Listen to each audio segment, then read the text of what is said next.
All right, all right, all right. Greetings, greetings, greetings, family, friends, and the world. This is Mikael, Eric Hale, or should I say Shabbat Shalom, Shabbat Shalom, Shabbat, Shabbat, Shabbat Shalom. Greetings, everyone. How is everyone doing on this beautiful Sabbath day? Today is the Sabbath, which is December 27th, 2025. This is December 27th, 2025, and today is the Sabbath, which is the Assembly of the Righteous. This is the Assembly of the Righteous, which is today, and this is the day that the Creator called us all to come together to have a holy convocation on this day. And this is the day we're not supposed to work. We're actually supposed to be keeping the law, which is the commandments on this day. And just wanted to say greetings to Beverly and Kaz over in the UK. And also we just had a new brother that this is my first time having a conversation with him. Um his name is brother Kerry Moore. Nice to meet you, bro. Nice to meet you too. All right, all right. Just to share with you, this is another brother who's going to be coming into our introduction to a sovereign class of knowledge. He was introduced to me by, well, not actually introduced particularly, but this is our first time meeting each other online today. And he called. Well, I'm glad you came on. Just to share with you, what we do is I have 4 or 5 different platforms, and I mostly talk. This is mostly public. Now, our private platform, Carrie. Our private platform is on Tuesdays. We're on Tuesday mornings at 7:30 a.m. or Tuesday nights, sharing the same information at 9 p.m. Eastern time. And there, everything is private because we're moving into private. And when we're speaking in the private, it's separate from the public. And there's a lot of things people need to understand on that point. But we're here Saturday, which is a Sabbath day at 12 p.m. noon. We here with Sabbath Assembly of the Righteous. We're here tomorrow at 9 p.m. Eastern time. And it's open conversation. We call that Fight Fire with Truth. And it's open conversation. We talk about different information on tomorrow with open conversation. And then that's at 9 p.m. Eastern. And on Monday, what we call Monday, the night after Monday is is Mikael's Knowledge of Truth, and we talk about information there according to Scripture, according to what's going on today as well. Then on Tuesday morning at 7 a.m. and at 9 p.m. we speak on the introduction on the sovereign class of knowledge, and on there we're sharing with each other how to get into your private office. Let me put it like that.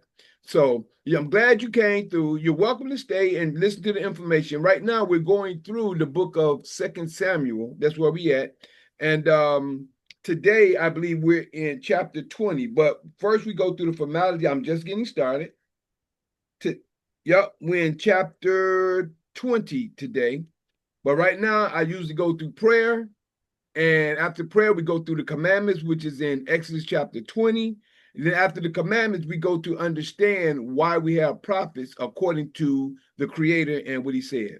So this is where we at this moment in time. And also, we share information according to Scripture where we are today in prophecy, and also that all the laws that pertain in the Scriptures actually we're under today, but the system has made the laws legalese, and a lot the legal isn't lawful really. So just wanted to share that. And we'll go ahead and get ready to get started. I'm going to start with a prayer. And other than that, let me ask you, is there anything you want to say real quick before I get started with the prayer? Just being a student, man. I'm all good. I'm That's all on point. good. I'm glad you're here, bro. Right. Glad to meet you. Likewise. And Nice. this is as we can see, Beverly and Cass, they're in the UK. They're Okay. with us usually on today, on Tuesdays, and sometime on Sundays and Mondays. But they're from the UK. Gotcha. All right, the United Kingdom. All right. That's here for right now. But other than that, we'll start off with our prayer. Okay. And so what I do, I just put everybody on mute at the moment. And let me get there we go.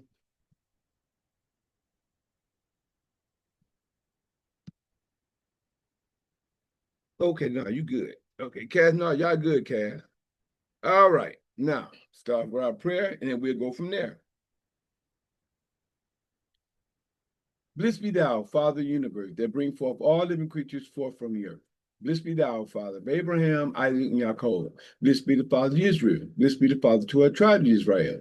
Thank you, Father, for all you've done, been doing, and plan to do. We ask you to keep giving us wisdom, knowledge, and understanding, life, health, and strength, food, shelter, and clothing. Let us be happy, healthy, wealthy, wise, and prosperous in all that we do.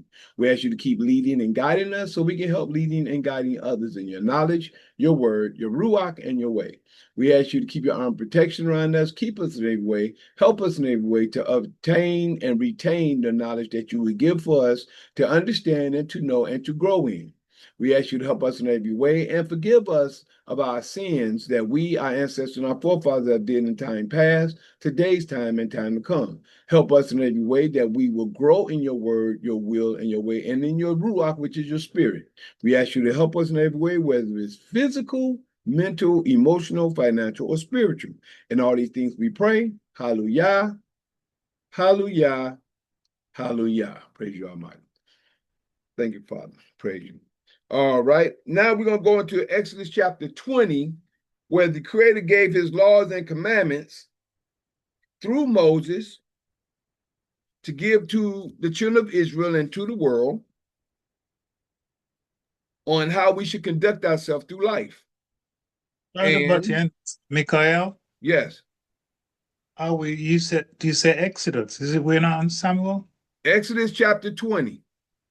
Oh, okay. So we're not doing Samuel today. No, we always start where we at right now. We start like this every week. I hear you. I hear you. I'm gonna let you know. I'm gonna take you every step, okay? All right. All right. We're in Exodus chapter 20, and we get ready to do the law, the laws which the Creator has spoken. The Ten Commandments. And Yah spake all these words, saying, I am Yah thy father, which have brought thee out of the land of Egypt, out of the house of bondage. First commandment. Thou shalt have no other deities, which is gods, before me. First commandment. Second commandment. Thou shalt not make unto thee any graven image or any likeness of anything that is in the heaven above, or that is in the earth beneath, or that is in the water on the earth. And for people to understand, thou shalt not make any graven image or any likeness of anything. So we know that means nothing, which is no thing. Verse 5, thou shalt not bow down thyself to them, nor serve them. For I, Yah thy father, am a jealous father, visiting the iniquity of the fathers, I like to say parents, upon the children, unto the third, which is the Greek, and the fourth, which is the Roman, generation of them that hate me, which is the third and fourth world powers of them that hate me. And showing mercy, which is grace, unto thousands of them that love me and keep my commandments. Well, we're running out. We're actually out of grace now because the 400 years is up, and everything is come to a point where everybody should know the truth and the facts. Third commandment: thou shalt not take the name of Yah thy father in vain, which is his law. For Yah will not hold him guiltless that continue to take his law, which is his name, in vain, which is the law, which is in the first 5 books and through the prophets. We're going to show you that in a few moments. Fourth commandment: remember the Sabbath day to keep it hallowed, which it says holy, but hallowed means set aside, which is what we're doing right now. 6 days shalt thou labor and do all thy work. But the 7th day is the Sabbath of Yah thy father. In it thou shalt not do any work, thou nor thy son, nor thy daughter, thy manservant, nor thy maidservant, nor thy cattle, nor thy stranger that is within thy gates. For in 6 days Yah made heaven and earth, the sea, and all that in them is, and rested the 7th day. Wherefore Yah blessed the Sabbath day and hallowed it. Fifth commandment: honor thy father and thy mother, that thy days may be long upon the land which Yah thy father giveth thee. Sixth commandment: thou shalt not murder. It says thou shalt not kill, but actually in Hebrew is thou shalt not murder. Because sometimes you may have to kill for a purpose or for a cause. But when you murder, you take life without a cause. That's why it's really thou shalt not murder. Seventh commandment, thou shalt not commit adultery. That means that no man shall lay down with another man's woman or wife, which is actually his woman, or no woman who's married or women that is with that one man should not lay down with another man, because you belong to that man that you have allowed yourself to lay with. Eighth commandment, thou shalt not steal.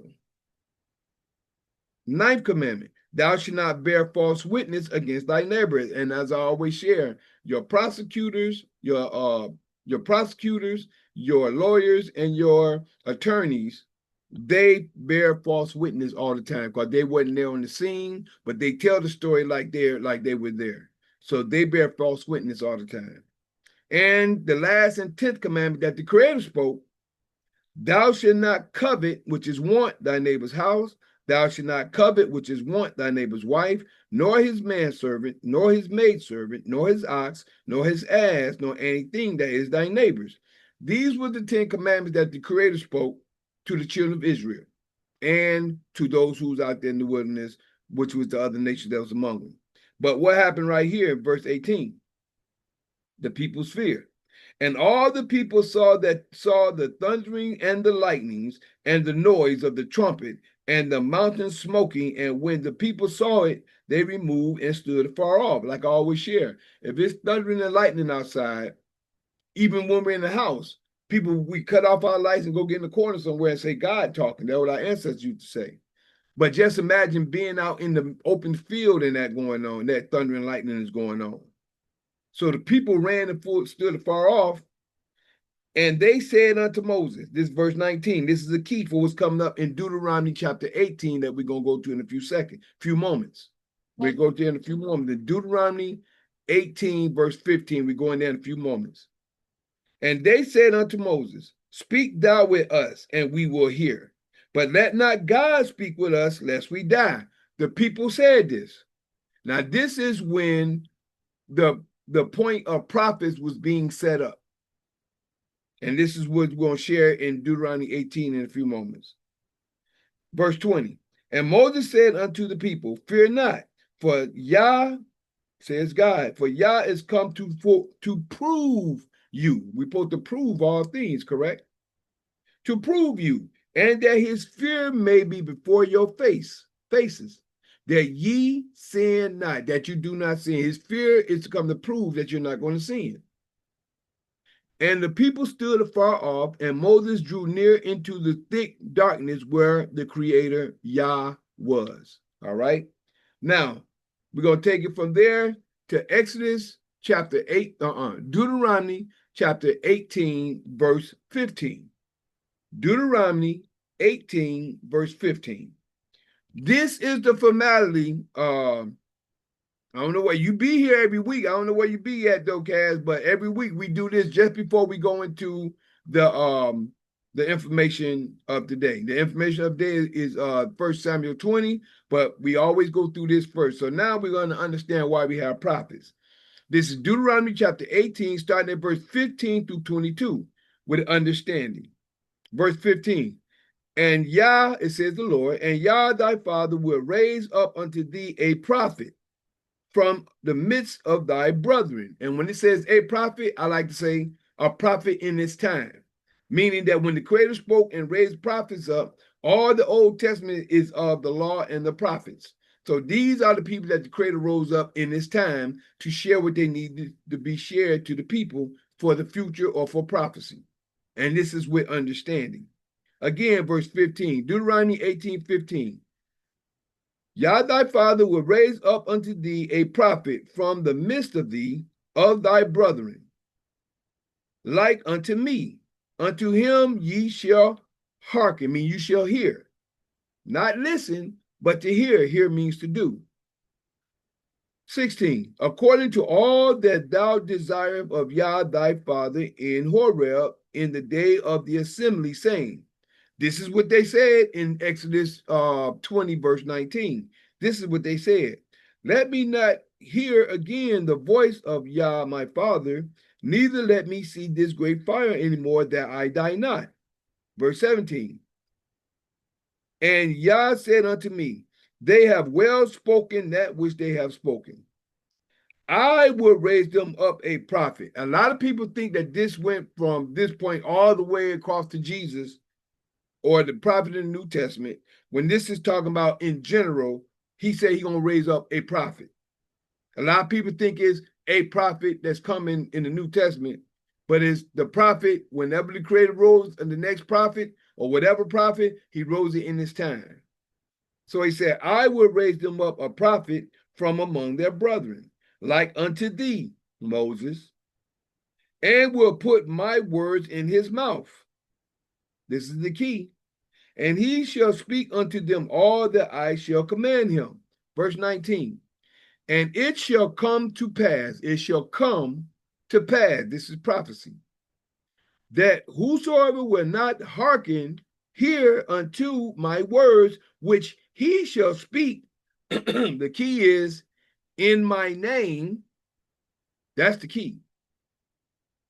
Whosoever will not hearken unto my words, which he shall speak in my name, I will require it of him. But, verse 20, the prophet which shall presume to speak a word in my name, these are the false prophets, which I have not commanded him to speak, or that shall speak in the name of other deities, which is other gods, even that prophet shall die. A lot of people don't realize they do that today. Even that prophet shall die. 21. And if thou say in thine heart, how shall we know the word which Yah have not spoken? When a prophet, verse 22 and last verse, when a prophet speaketh in the name of Yah, that's the key, in his name. When a prophet speaketh in the name of Yah, if the thing follow not, nor come to pass, that is the thing which Yah have not spoken, but the prophet has spoken it presumptuously, thou shalt not be afraid of him. Because when the prophet come, a prophet come in the name of the Father as an ambassador, as I always share. When a prophet comes, he speaks in the name of the ambassador. He speaks to you right now. In the name of an ambassador. Right? So, in the name of the Creator as an ambassador for the Creator. So a lot of people don't understand that. So right here, we're in chapter 30 now, chapter 20 of 2 Samuel. 2 Samuel, chapter 20, and this is, we're going through the scriptures each week. As we go through the scriptures, we see what was spoken then according to what's going on today, as well as what happened in that time of history. To understand the things we're going through, the things that's happening, which a lot of people have no clue. So sometimes we see the difference between here and the day that we're in, according to prophecy and according to what has happened then at this time. So right now, 2 Samuel chapter 20. I hope you're there, Cass. This is where we at now. 2 Samuel chapter 20. I have Sheba revolt against David. Sheba revolts against David. Let's see what happens here. 2 Samuel chapter 20, verse 1. And there happened to be there a man of Belial. Now, before I do that, let me go into, I always do a recap of what happened last week. So last week, Absalom was murdered by Joab. Joab, it was David's high man or chief person in charge when it came to war. He was the captain or the general in charge according to war. And what happened is in chapter 18, which we started last week. We did 18 and 19 last week. And in chapter 18, well, actually, first, let me just give a rundown. What happened is David did something evil in the sight of the Creator because he did something out of lust. I'm just going to say it like that. David saw Uriah's wife. Uriah was a Hittite. And I think that was in chapter 12 when he saw, in chapter 11, let me say that. In chapter 11, David saw Uriah the Hittite's wife, and Uriah was on the battlefield. He inquired of her. She was out there taking a bath on a rooftop or wherever she was at her house. And by him being where he was, he saw her. And she was fine. So what he did was he inquired of her. And this is something I always get people to understand. It's the act that causes the sin. It's not what you think. Sometimes it could be what you say, but it's not what you think. He saw her naked, taking a bath. And she must have been fine to him. He inquired. He found out who she was. He hadn't sinned yet. When he went and told her he wanted her to see him, now sin is at his door. Because he brought another man's wife to his door. Then he laid with her. That's when the sin happened. Not if you think on something, not if you say, well, okay, this and that, because you can always repent. Repent means that, okay, well, you thought on it, well, okay, man, I ain't gonna do that. Or repenting is someone said you repent only if you have to do it. Repent is only saying I'm sorry or regret or just think off of what it is that we thought. If he thought to get with her, then he brought her in and stuff like that, and he might have. The whole thing is when he laid with her, that's when the sin was committed. When he laid with her. Having the conversation was stepping over the boundary because he knew that she was another man's wife. But when he laid with her, that's when the sin was committed. So it's a lot of things that's being said that's not facts. Like in the New Testament, it said, even if a man think on a woman to lust after her. Some people, now just to share with you, some people can lust after somebody, and I'm just being honest. You can see somebody and lust after them, be like, man, I want that woman. Not want to get between their legs, but man, I want her. I want to get to know her, whatever, something like that. Some people may even think like that. But then somebody say, yeah, that's somebody. Oh, man, I'm sorry, man. Oh, see, that's repenting right there. Just saying you're sorry. A lot of people don't even understand that. Repent only means to turn from what you used to do, or what you had done, or what you thought to do. That's all repenting is. But when you sin is when you commit the act. The act is the sinful nature. The act. So not to go off into all that, that's what ended up. This is why we're where we are, and that's why David went what he went through. In chapter 11 of 2 Samuel, he had committed the act, and then in chapter 12 is when, I believe that is 11 and 12, just to make sure. Yep. In chapter 12 is when Nathan, the prophet, came and told David what he did after giving him a parable or a scenario. And David was mad but it was the way that the scenario was. He said, David, that man is you. So then right after that, the Creator told David in verse 10, let me just go, let me go to in verse 10. The Creator told David through Samuel, through Nathan, let me put it correctly, through Nathan the prophet, he said, this is 2 Samuel 12 and 10. Now therefore the sword shall never depart from thine house, because thou hast despised me, which is despised the Creator, and hast taken the wife of Uriah the Hittite to be thy wife. 11. Thus saith Yah, this is what you mean by in his name. Thus saith Yah, behold, I will raise up evil against thee out of thine own house, and I will take thy wives before thine eyes, and give them unto thy neighbor, and he shall lie with thy wives in the sight of this son. for thou didst it secretly, but I will do this thing before all Israel and before the sun. Now, that was prophesied that the Creator said what he was going to do. When the Creator prophesies something, it's going to happen. And it's something that people don't realize. And this is what people have gotten away from in this day and time. So that's what happened then.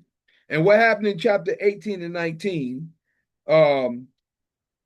David had got ran away out of there because Absalom has taken over so many years. Absalom has gained favor of the people. This is because, and I went there in chapter 11 and 12 to give people an understanding of the reason why we're where we're at now. And I do that so we can get an understanding of everything that where there's a cause, there's an effect.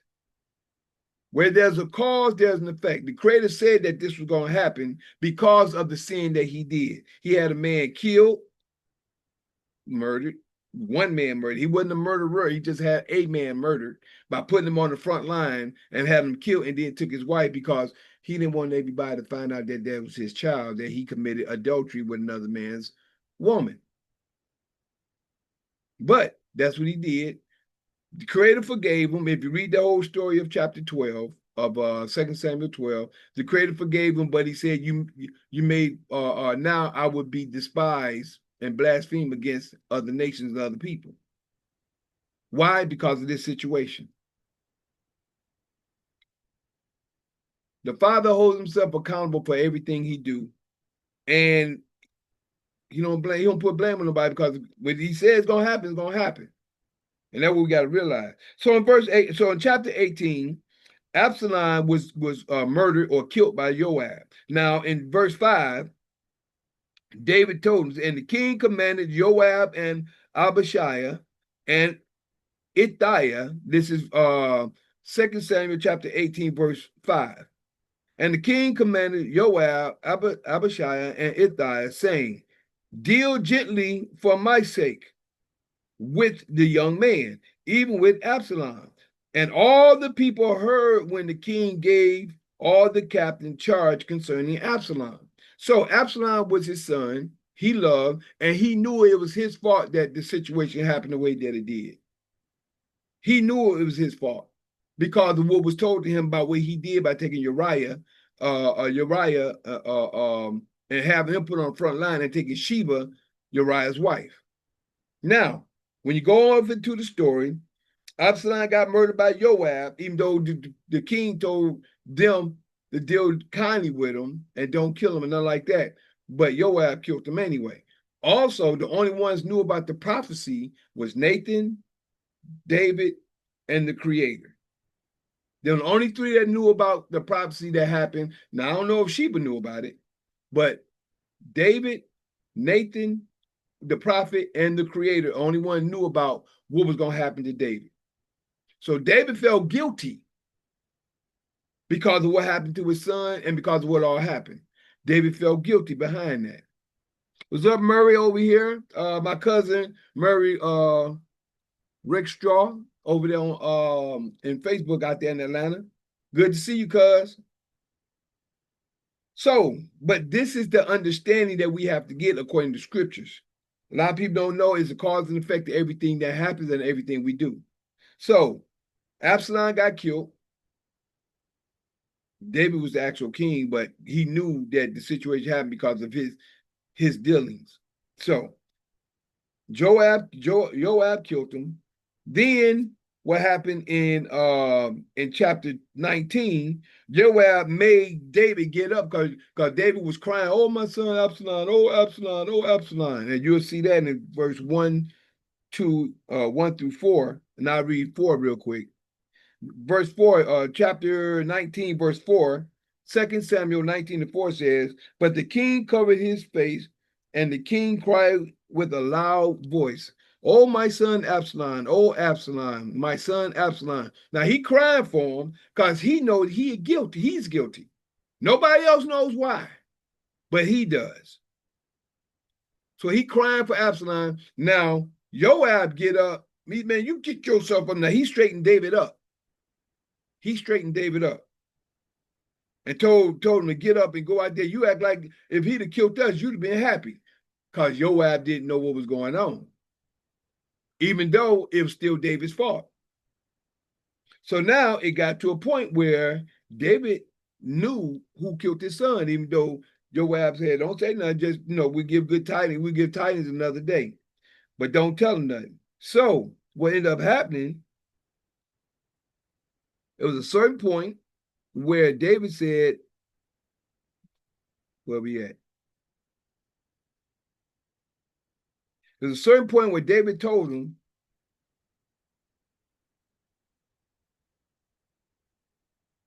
they had like a dispute with David, and Israel had a dispute with him to be back king again. But it was a certain point in here where Joab, where he was mad, and he said, if you're gonna put somebody else in Joab's place.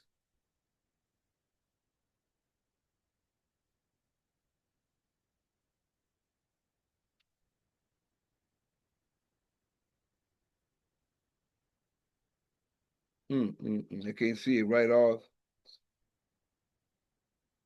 Okay, right here.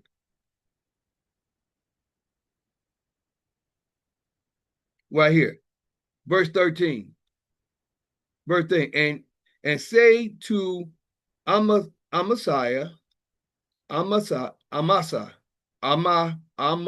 verse 13, 19 and 13 states, and say ye to Amasa, art thou not of my bone and of my flesh? Yah do so to me, and more also, if thou be not captain. See, this way he's taking the position from Joab right here. If thou be not captain of the host before me continually in the room of Joab, right there. He knew that Joab killed him after he told him not to. Make sure I mark this one spot, just so I can get back to it, so I know exactly where I'm at if I need to come back. So this is when he's taking Joab out of his spot and gave it to Amasa, excuse me.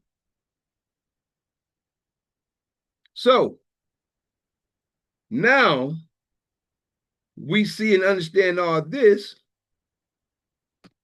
We're in chapter 20. A lot happening in that as well, but those are the majority of the main part that a lot of people know of the story. So just sharing that, and we all need to go through and start studying, because this is actually our history, whether we know that or not. This is actually our history, because this prophecy is about us. When you talk about the so-called black man in America, or just the black man across, I don't even like saying black man, but just the fact, the melanated man that has went through slave stock, this is our history, and we need to recognize it. The more we recognize this, the more we can understand the reason why we went through what we went through and where we're coming into. Excuse me, in this day and time. Verse 20, chapter 20. Now we're going into 2 Samuel chapter 20. My heading is Sheba revolts against David. Now let's see who and which Sheba is this. And there happened to be there a man of Belial, whose name was Sheba. Okay. Sheba, a man of Belial, a man of Satan, a man of evil. Belial is more of evil, satanic, whatever. The son of Berishi,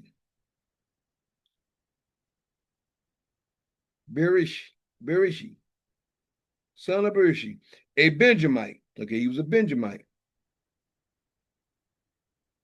And he blew a trumpet and said, we have no part in David. And he blew a trumpet and said, we have no part in David, neither have we inheritance in the son of Jesse. All right. We see what's going on here. In the son of Jesse, every man to his tents, O Israel. Oh, he's taking control. So every man of Israel went up from after David and followed Sheba, the son of Berishi, Bashiri. I guess that's Bakiri, Bichri. But the men of Judah clave unto their king from Jordan even to Jerusalem. All right.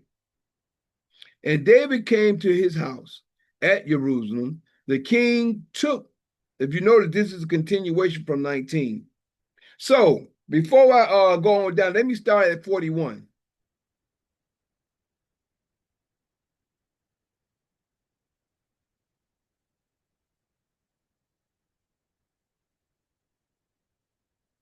Okay. We'll start at 40. We're going to go to 40 and we're going to come into the point of where we at now to have an understanding, because a lot of times these chapters, they start off at points where the last chapter cut off that. Now, really, when you start seeing a new point, when it starts saying like, thus said the Lord, or and it shall come to pass, or on that day, or something like that, that's when something new starts. But a lot of times things go right into the next chapter. So we got to read it into the next chapter like that. So we're going to start at 40 and read into where we are. Now, verse 40. Then the king went on to Gilgal and to Shittim. And Shittim went on with him. And all the people of Judah conducted the king, and also half of the people of Israel. Verse 41. And behold, all the men of Israel came to the king. All the men of Israel came to the king.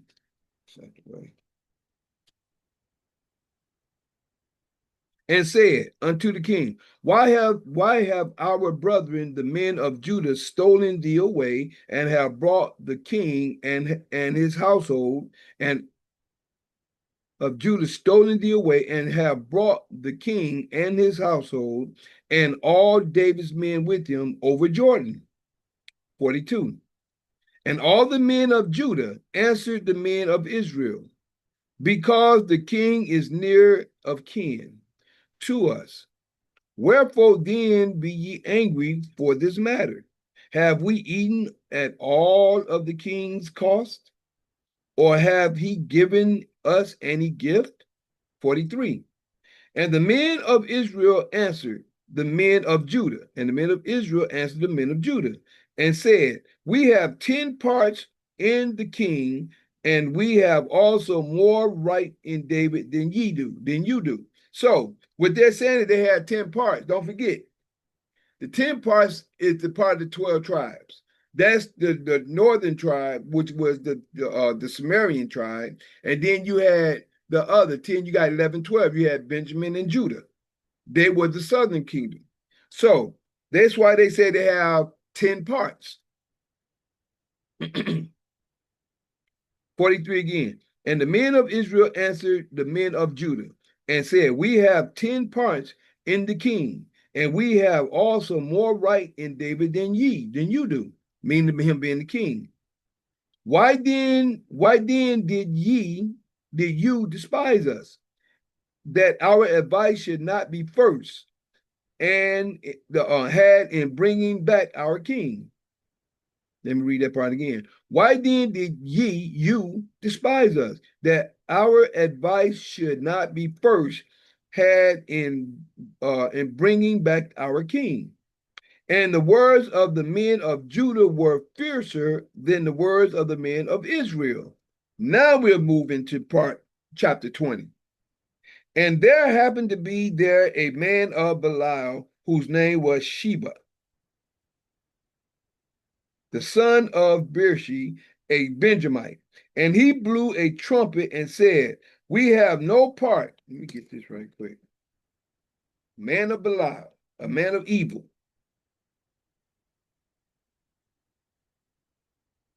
Name was Sheba, a son of Beershi, a Benjamite.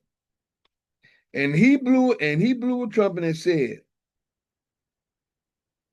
said, we have no part in David, neither have we inheritance. See, this is our key, inheritance. And I want to share with everybody who's listening. Every one of us has an inheritance where you were born at. I just want to let y'all know this. Wherever you was born, you have an inheritance there. It's waiting on you to get into your private office. I'm just putting it out there. This is our history. And a lot of us don't even understand that. Even though it's talking about the tribes, we have an inheritance where we are and where we were born. All right. So just to let you know, no matter where you were born at, you have an inheritance there. We give you that information. But again, neither have we inheritance in the son of Jesse, every man to his tents, O Israel. Now, this is this dude talking. He just standing up. I guess he must be a leader in Israel, but he was a man of Belial. So every man of Israel went up from after David and followed Sheba and the son of Beersheba. But the men of Judah cleaved unto their king from Jordan even to Jerusalem.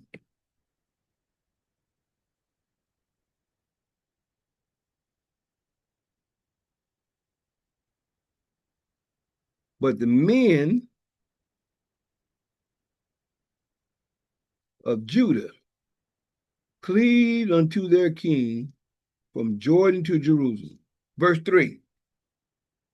And David came to his house at Jerusalem, and the king took the 10 women, and the king took the 10 women. These are the 10 women that Absalom laid with, that the creator said that he gonna take his wives and give them unto. The creator told him he'll take his wives and give them to his neighbor, and he gonna lie with him in the sun. And these were the 10 women that happened with him. The 10 women, his concubines, whom he had left to keep the house, and put them inward, and fed them, but went not in unto them. He ain't going to them no more. Why? Because Absalom defiled them. That's law. This is what I mean by people understanding the law.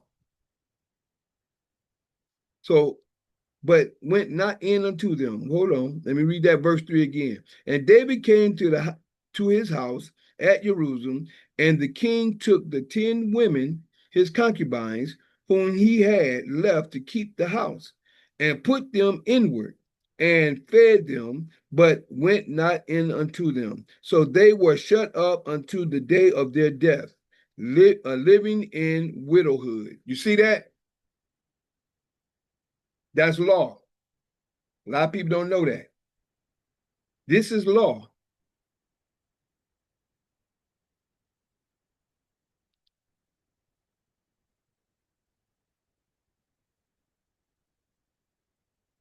They were widows.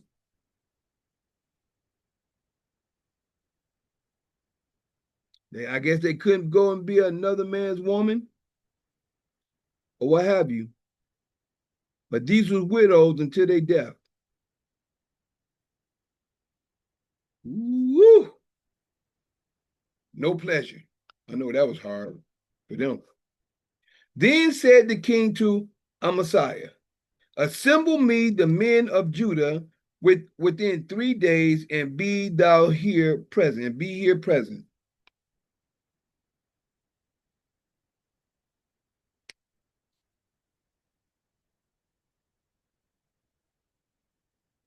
Then said the king to Amaziah, assemble me the men of Judah within 3 days.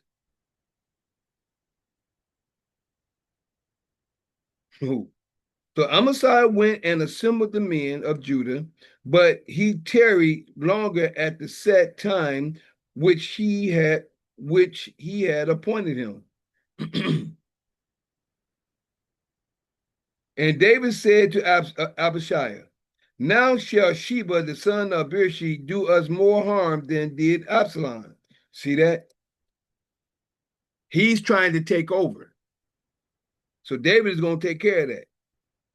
So Amaziah went and assembled the men of Judah, and said, but he tarried longer than the set time which he had appointed him. And David said to Abishai, I think he was the priest, now shall Sheba, the son of Beersheba, do us more harm than Absalom. Take thou thy Lord's servants and pursue after him, lest he get him fenced cities and escape us. See, He already knew what was going on.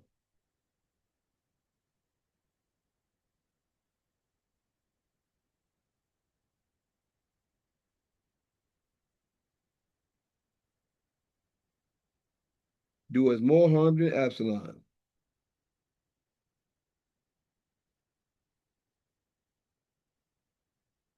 Uh-huh.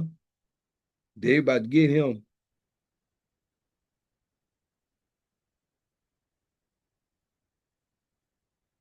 Verse 7.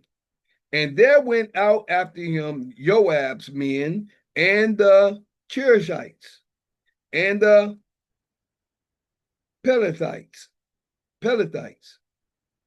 and all the mighty men, and they went out of Jerusalem to pursue after Sheba, the son of.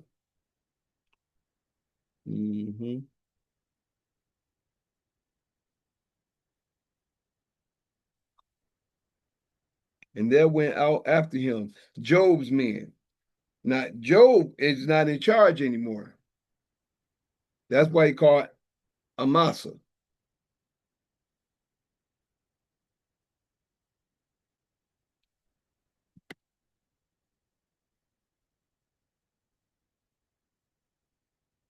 Okay. Verse 8. When they were at the great stone, which is in Gibeon, the great stone, these are points that I be underlining for later on. Amasai went before them, and Joab's garment garment that he had put on was girded unto him. Okay, see?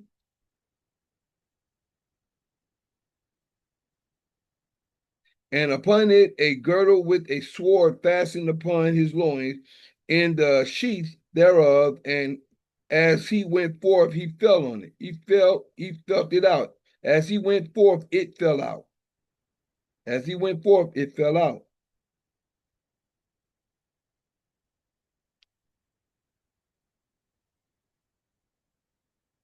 All right. He wasn't used to Joab's, that's Joab's garment, but he wasn't used to that. And Joab said to Amasiah, art thou in health, my brother? And Joab took Amasiah by the beard with the right hand and kissed him. But Amasiah took no heed to the sword that was in Joab. Look at that. You see that? That was in Joab's hand.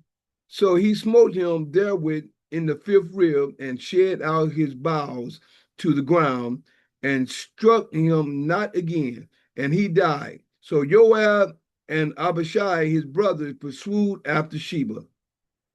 See, he took back his boy, that Joab or something.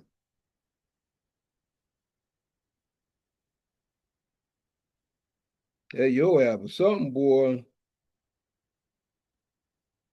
He took back his position at this point.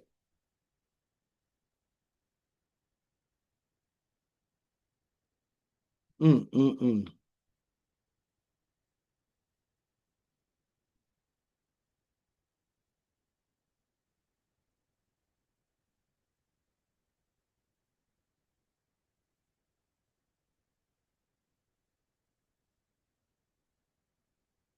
Mm, mm, mm.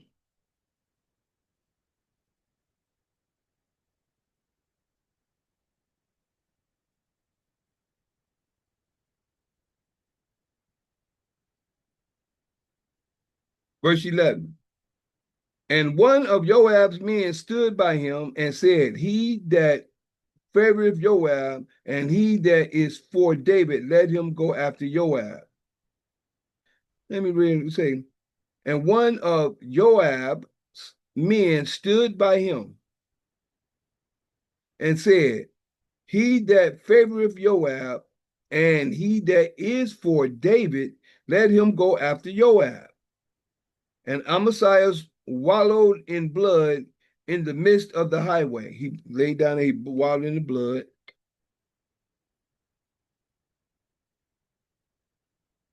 in the middle of the highway, in the midst of the highway. And when the man saw that all the people stood, when the man saw that all the people stood still, he removed Amasiah out of the highway unto the field and cast a cloth upon him when he saw that everyone that came by him stood still. And this is, boy,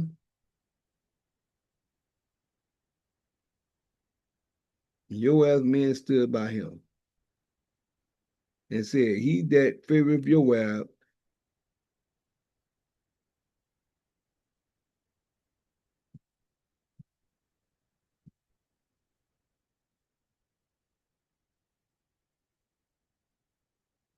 and Amasiah wallowed in the road, in the blood, in the midst of the highway. And when the man saw that all the people stood still, he removed Amasa, shall I say, out of the highway into the field, and cast a cloth upon him. When he saw that everyone that came by him stood still. And when he was removed out of the highway, all the people went on after Joab to pursue after Sheba. Okay, so they following Joab to go after Sheba.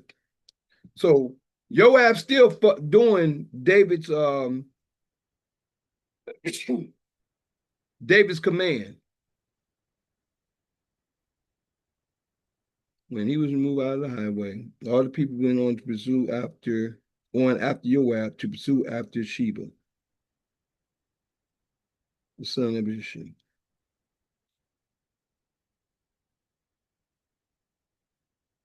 But this was something.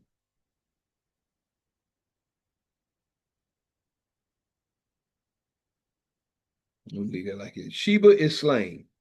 Okay, verse 14. I'm just going to take it from here. And how he went, son of Ishi, and he went through all the tribes of Israel unto Abel and to Beth Mahash, Ma'akath, Ma'achath, and all their Beerites, and they tribes of Israel unto Abel and to Beth Ma'akath, and all the Beerites, and they were gathered together and went also after him. 15. And they came and besieged him in Abel of Beth Ma'akath.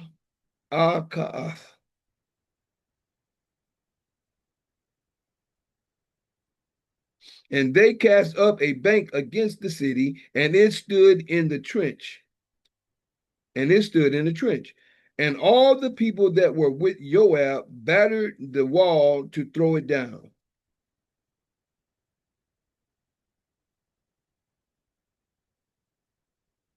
16. Then cried a wise woman.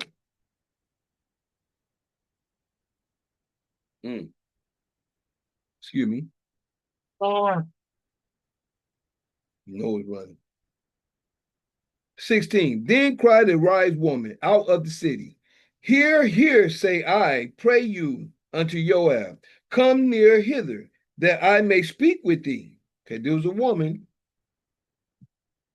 They're speaking to Joab now.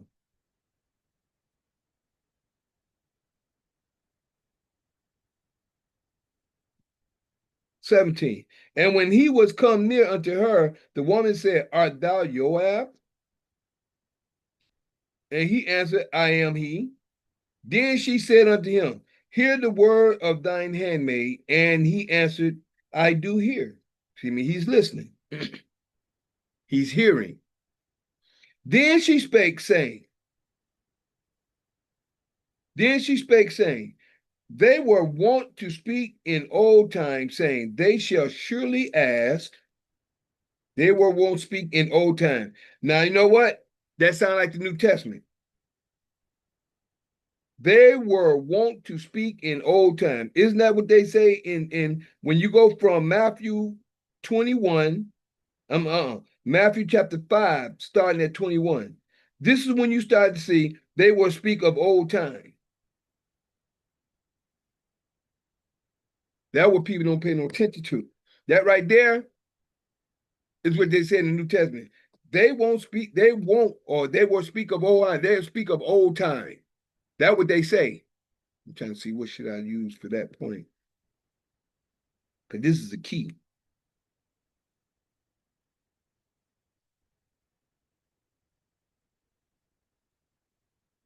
They want to speak in old time, saying, they shall surely ask, the other part 18, they shall surely ask counsel at Abel,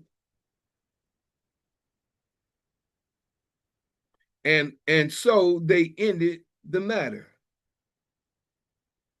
And so they ended the matter. So they wait a minute, let me get that correctly. Then she spake, saying, they were wont to speak in old time, saying, they shall surely ask counsel at Abel. And so they ended the matter. 19. I am one of them that are peaceable and faithful in Israel. Thou seekest to destroy a city and a mother in Israel. Why would thou swallow up the inheritance of the Lord? See there? This is one thing I want to get everybody to understand. That word inheritance is very important. Let me go ahead and get all this. That word inheritance is very important. And a lot of people don't realize how much of an inheritance we have today. And it's a scripture that says, the wealth of the wicked is laid up for the righteous. That wealth is waiting on us right now. And this is what we share on Tuesdays. But just let it be known. Verse 19 again. I am one of them that are peaceable and faithful in Israel. Thou seekest to destroy a city and a mother in Israel. Why would thou swallow up the inheritance of the Lord, of Yah? And Job answered and said, far be it from me that I should swallow up or destroy. The matter is not so, but a man of Mount Ephraim, Sheba, the son of Birshi, a man of Mount Ephraim, Sheba, the son of Birshi, by name, have lifted up his hand against the king, even against David.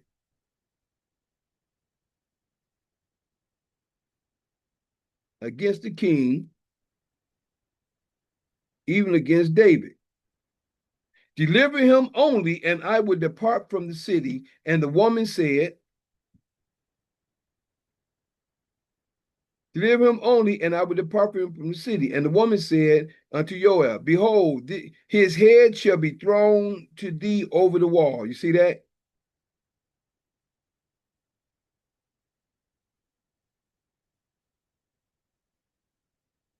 His head should be thrown to thee over the wall. Then the woman went unto all the people in her wisdom, and they cut off the head of Sheba.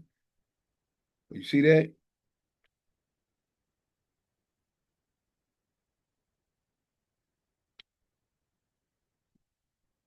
They cut off the head of Sheba,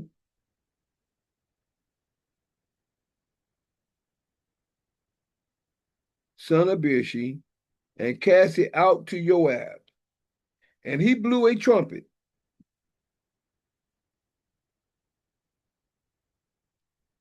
And he blew a trumpet, and they retired from the city, every man to his tent, and Joab returned to Jerusalem unto the king. Now, let's see something real quick. Verse 23, the officers of David. Excuse me, y'all.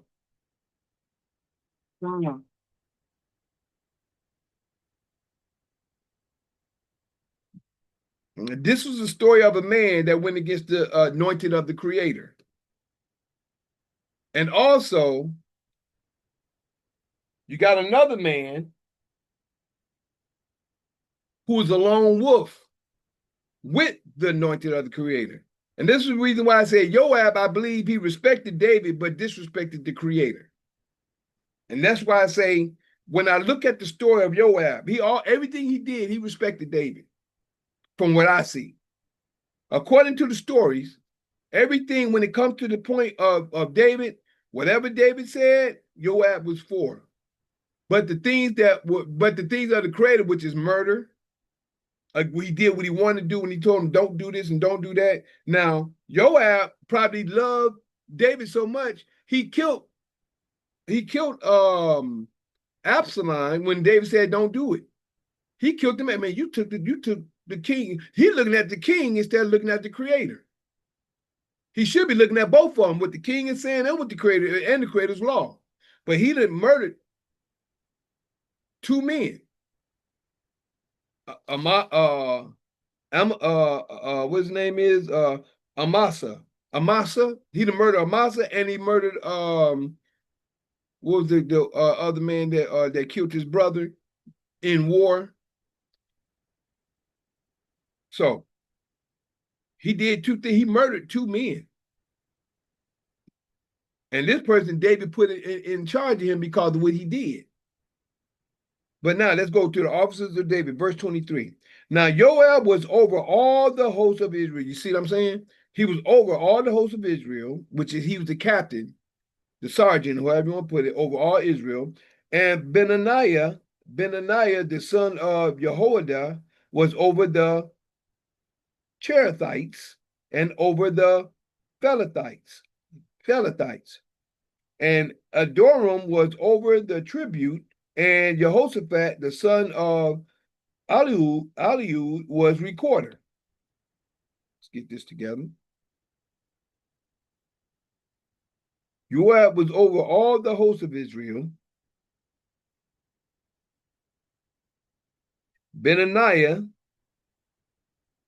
the son of Jehoiada, was over the Cherethites, whatever they may be, you got to find that out, and over the Pelethites. 24. And Adoram was over the tribute. Sound like the funds. And Jehoshaphat, the son of Eliud, was the recorder. Now, y'all see this right here? What did that sound like? You have one that's over the host, sound like either over the armies, over the host of Israel, which is over the armies of Israel. Benaniah, the son of Jehoiada, was over the Cherethites and over the Pelethites. Now, it all depends on what they were. We don't know what they were. You know, we got, okay, Adoram was over the tribute. The tribute is the money. So that was what we say the treasurer. That's the treasurer. Jehoshaphat, the son of Eliud, was the recorder. He was the secretary, or what they call it, the recorder, which is the secretary or the person that would take notes, right? And Sheba was the historian. Huh? I think they call him a historian. Historian. The recorder is the historian? Yeah, call him a historian. No, it sounds like that's the scribe. The scribe was the historian, wasn't it? Because he said now Sheba was the scribe. The scribe was the historian, wouldn't it? Wouldn't it be? What would a scribe be?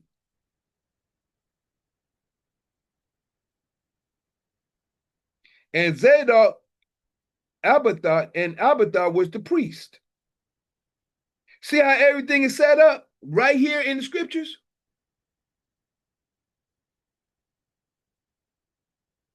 Brother Cass? The recorder, Sheba, huh? Sheba was the scribe. Was the scribe. So that's what they call him, like a secretary. That's nowadays what the recorder sound like. The recorder sound like the secretary. The scribe sounds like the what did you just say at first?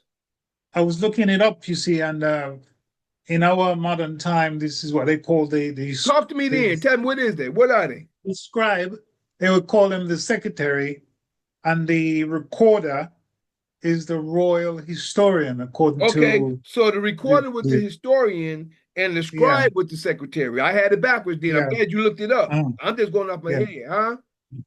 All right. And we know what the priest is, right? The priesthood. Zadok and Abiathar was the priest. And Ira, also the Jeriite, was the chief ruler about David. That means that he took care of David's affairs.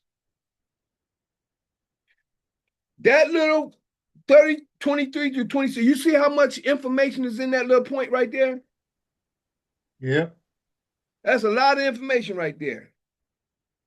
It says the officers of David. This is powerful. I'll make sure I outline this. So those are the two, Ira, and the other guy is his personal priest and chief minister. Who? Which one? Ira and Ira and Jerebiah. Jerebiah. There's the personal chief. You say he's the priest and chief minister. Yeah. The chief minister, right? Yeah, yeah. Minister. That's a key word. Mm. And Adoram is in the charge of the forced labor, according to Wait a minute, who? the one that Adoram, Adoram, Hold on, or let me see. Ado Adoniram. Which chapter? I mean, which verse is it in? Adoniram. Adoram, I see in 24, Adoram was Yeah. over the tribute. Now you say what was the tribute? Yeah, he was in charge of forced labor, according to our modern words. Oh, you say you in charge of the forced labor? Yeah.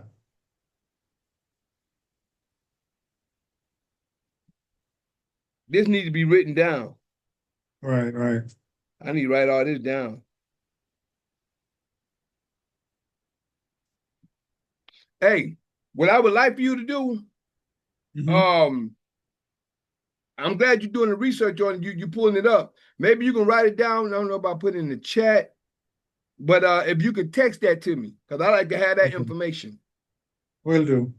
Thank you, bro. I sure appreciate it. I'm glad you're doing the lookup. Will do.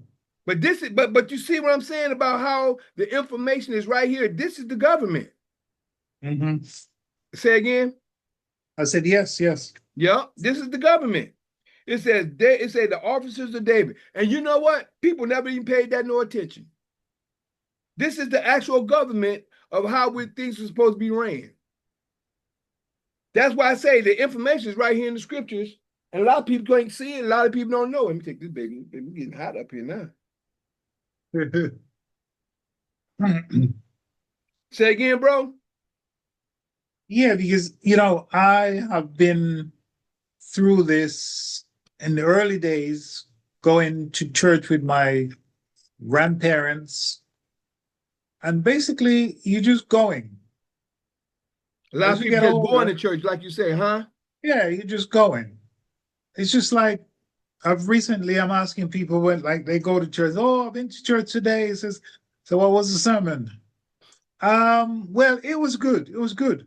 Yeah, but what was it about? What's the preacher man saying?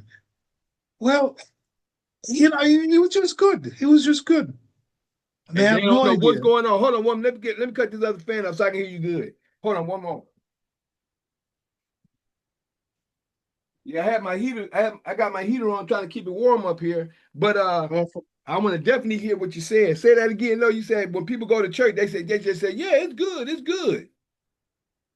Yeah, because you see, I'm a kind of a stickler, shall I say, and sometimes I like to get to root meaning of a particular word. So, when they say, oh, yeah, I went to church today. Oh, preacher was on it, man. He was on it. He was really good.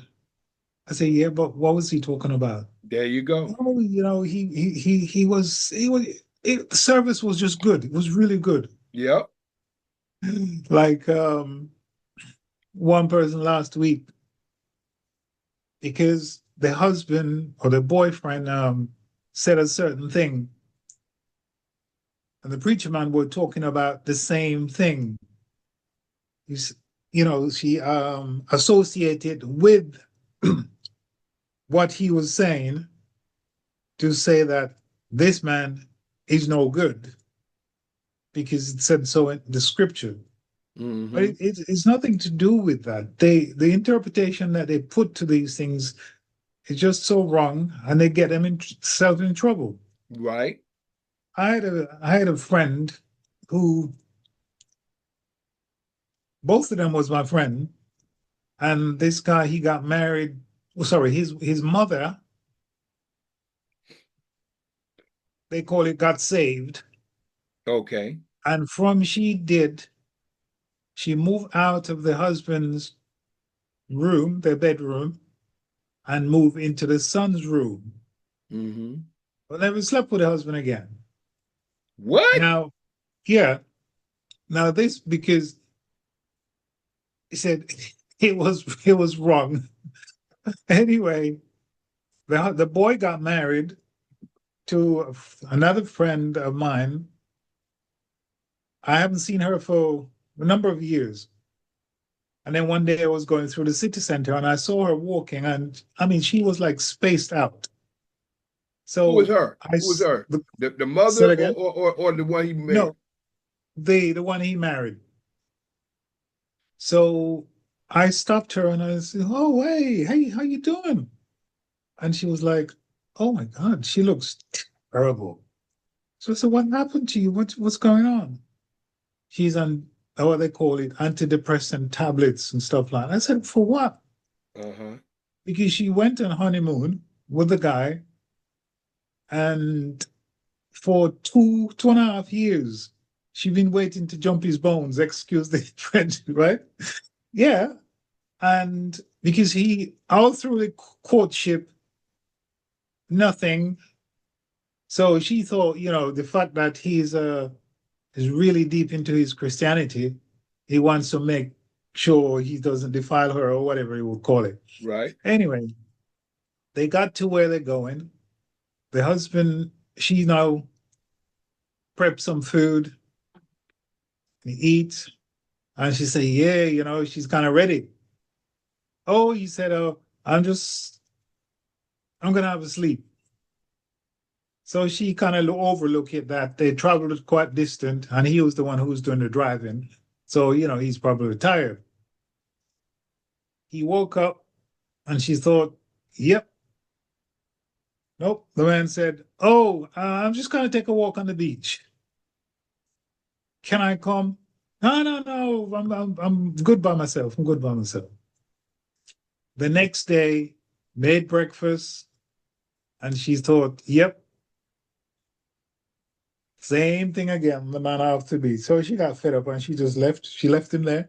I went home. But what it was, because the mother didn't have no relationship with the husband after that, after she got saved, he's basically doing the same thing because it's wrong. You see what I'm saying? So ridiculous. So just because the mother didn't lay back with the father, he thought that Yeah, was right. because he was a young boy then, and it's kind of got into his head. It's okay to have a woman, but not to have any relationship in that sense with her. It was so mad. So eventually she moved out and divorced him. Because it's not that this woman was a young girl, a virgin. She already had two children, you Okay. know. So she But knew what yeah, sex was about, but she of waited. course. Yeah. So I said, all that time, didn't it strike you that something is wrong with this guy?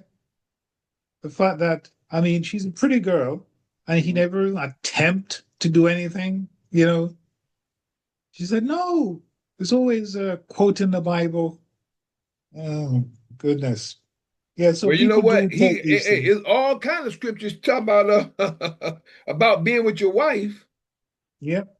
So, they choose the ones that suits them, really. There you go.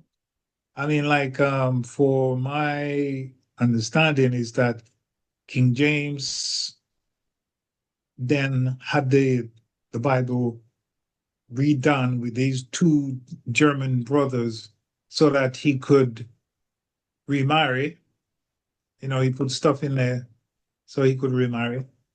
So people do use it for their For their benefit. benefit.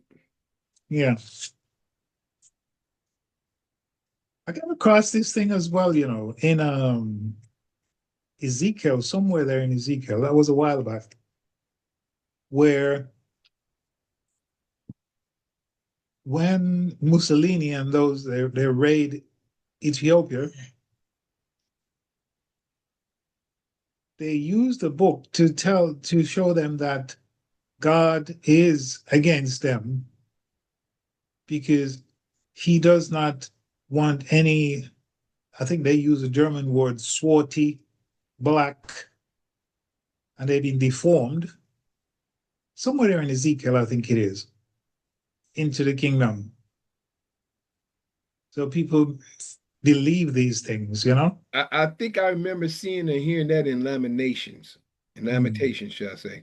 I think it was right. in Lamentations. If it was in Ezekiel, I don't remember exactly what it was, but I remember swarthy black. Now that's either in Songs of Solomon or Lamentations That, from what I remember. It's been a yeah, long time that's since in huh? yeah, it's in Solomon as well when he was talking about they were talking about him, the girl. Um, About love. yeah, because they were there in the said she's been in the sun because she was out there tendering for the sheep or the flock. Right. So that's why the complexion. Understand? I think it is in there, that one. Yeah. But yeah, people do use it for their purpose. Yeah. I want you to do me a favor real quick.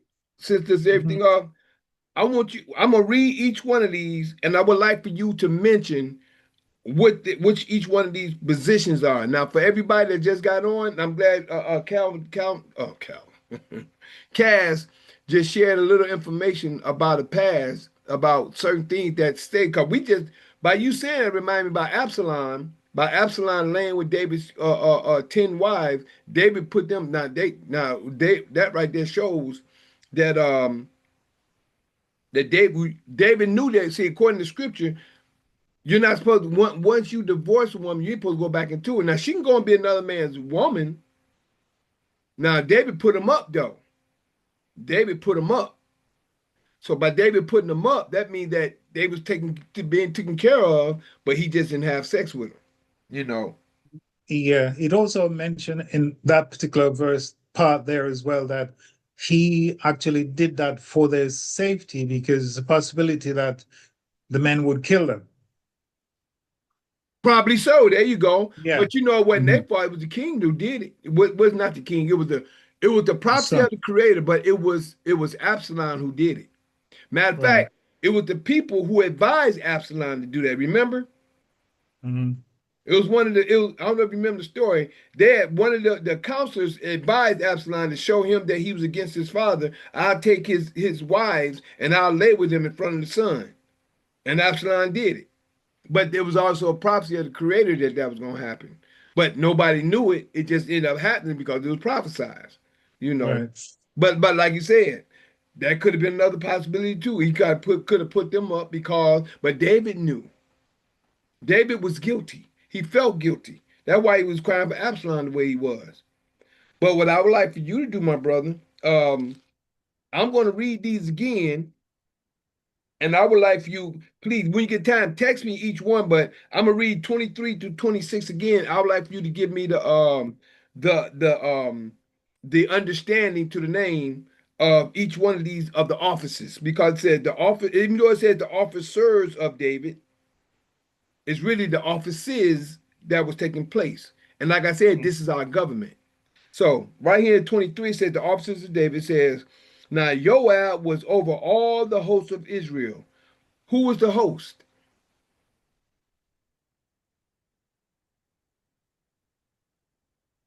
Cass. All right, 1 second. Okay, you looking for it. Joab was over all the hosts of Israel. And you said it was more like the workers and stuff. I guess you were saying something like that. Yeah, he was that he was over the entire community. So he was like was that the one who was a royal bodyguard? He was the one to make sure everything getting taken care of. Yeah. Okay, that's the host of Israel. And Benaniah, the son of Jehoiada, was over the Sherethites and over the Perizzites. I don't know what that Right. is He though. he he was the one. He was the one that was the royal bodyguards. Who is that? Benaniah. Benaniah, the son of Jehoiada, and was over the Sherethites and over the Perizzites, yeah. and so those are the Perizzites. bodyguards. Yeah, royal bodyguards. Okay, great. So the Sherethites and the Pelethites was the royal bodyguards. Hmm. Okay, good. How did you come to that conclusion? I was just doing some digging there and I found it. And you have Jehoshaphat, according to this, he's the recorder. Okay, hold And in on. our Before we get modern there, before time, hold on, because I'm going down the list on 24 now. Say those two was the bodyguard, but you say Joab was over the host. What was the host? uh, Say the host was the he was actually in charge of the entire the army. the Yeah, over that's okay, the yeah, captain over hmm the army. yeah. That's why he was. Captain over the army. Then the other two, they were the bodyguards. David's bodyguards, I guess you could say. And Andoram was over the tribute. What was the tribute? That's quite strange. That one is in charge of forced labor. That's interesting. The tribute was the forced labor, Yeah. or just the Yes. labor itself. Well, it mentioned forced labor. So there must be that verse. What verse was that now? Uh, and verse 24, Andoram. 24, 24, 24, 24. Verse 24, Andoram was over the tribute. Oh, you know what? I mean, totally different book. How did I get there?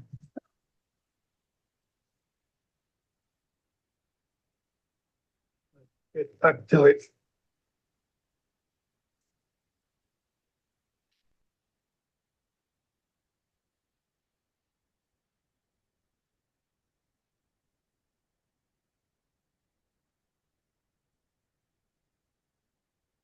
Yeah, 24, he was in charge of forced labor, conscript, as they've been drafted. The tribute,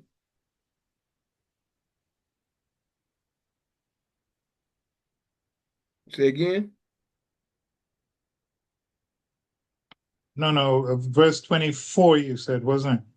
Andoram. Andoram was over the tribute. What would the tribute be if you looked it up? Was conscript. Privilege is like it's they where they draft them in they use it in modern time as conscript. So in charge of the forced labor. Okay, Mhm. that what the tribute is. The tribute is forced labor. Yeah. And it said Jehoshaphat was the son of Eliud. the recorder. What would you say the recorder was? Like a historian. Historian.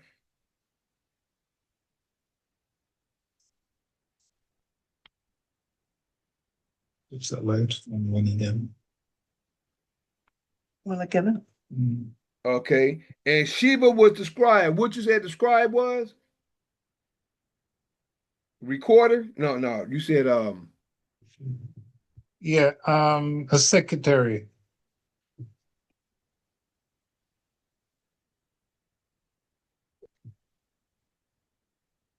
secretary. Okay, don't bend it like that. Straighten your arms. Yeah. Let's see. The scribe is the secretary, and Zadok and Abiathar was the priest. Yeah. And the priest is the priest. Mm-hmm.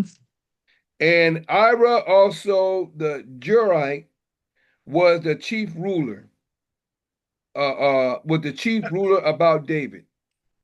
Right. Oh, personal priest, chief minister. What would you call it? Advisor? Yeah, you could say that, isn't it? I mean, it's kind of like you had oh, you can know. What's his name? Gosh. This preacher man that died a while back, Billy Graham, was Clinton's advisor, chief minister advisor. Yep, advisor.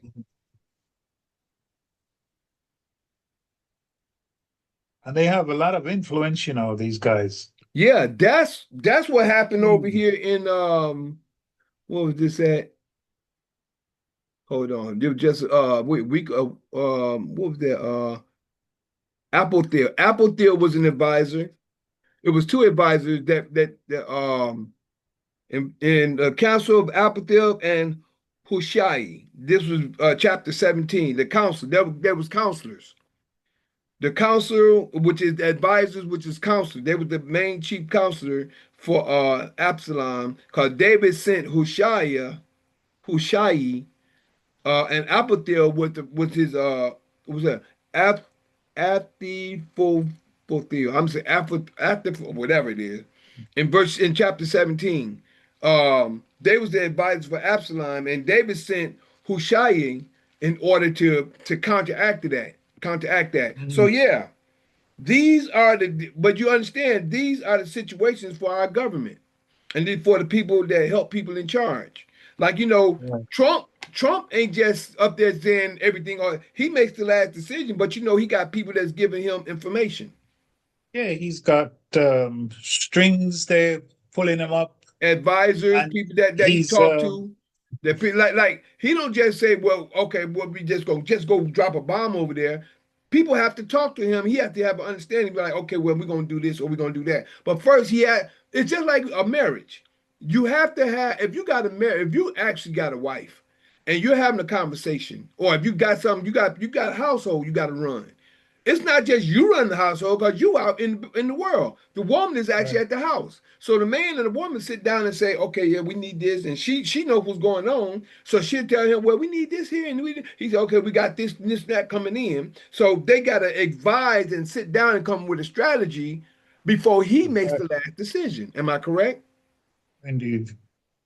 That's the whole thing with that way this government's supposed to be run. Everybody's pointing at Trump, Trump, Trump. They don't even realize that he got people that he got to talk to get an understanding of what it is that he's doing.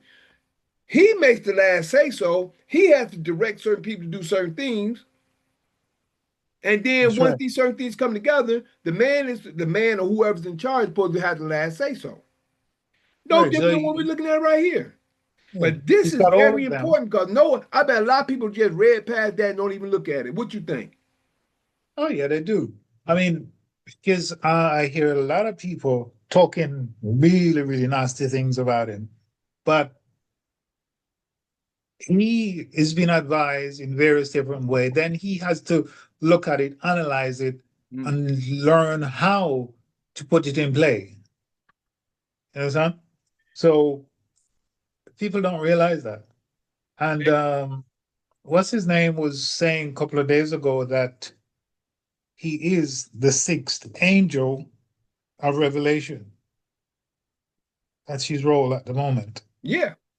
A lot of people don't understand scripture. They don't understand what's going on today because they're too busy looking out of their own eyes. This is what I'm saying, bro, about understanding prophecy, understanding scripture, and seeing it for what it is. But it's a lot of Yes, stuff happening right now that he's straightening up that the people can't see.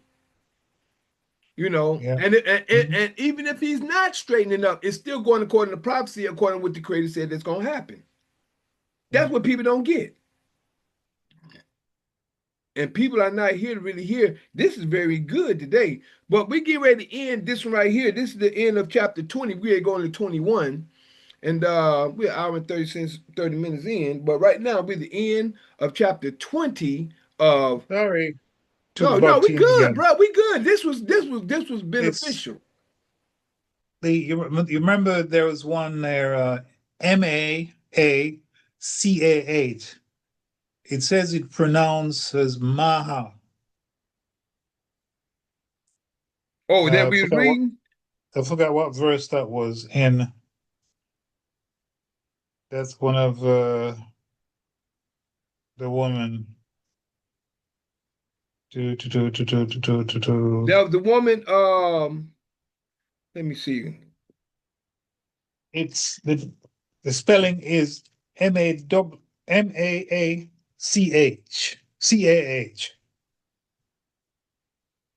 Maha.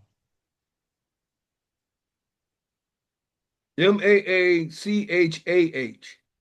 Beth Ma'achah, I believe. Maha. It says Maha. Hold Verse on. 15. Listen. Go to 15. Hold on. 1 second. And there came and besieged him in Abel of Beth up whatever. I can't say that name. And 14 and 15, you'll see the name there. 1 second.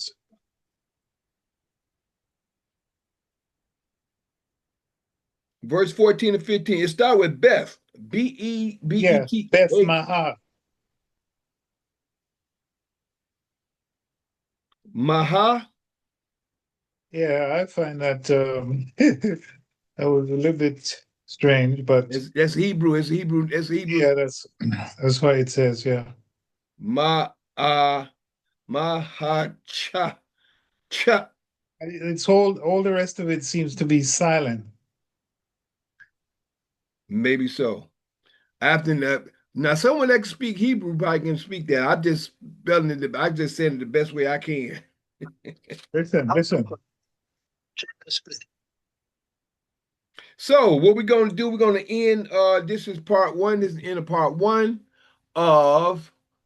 Uh, excuse me, y'all. Excuse me. Oh, I had to let that out. Oh man, this is in the part one of Sheba and the Gibeonites for today. That's what today is going to be called because it's something about to come up in part two that some people, well, you have to see the understanding of it because I had to go ahead and find out what I was going to call the story today, and I didn't read all of it, but I did see, man.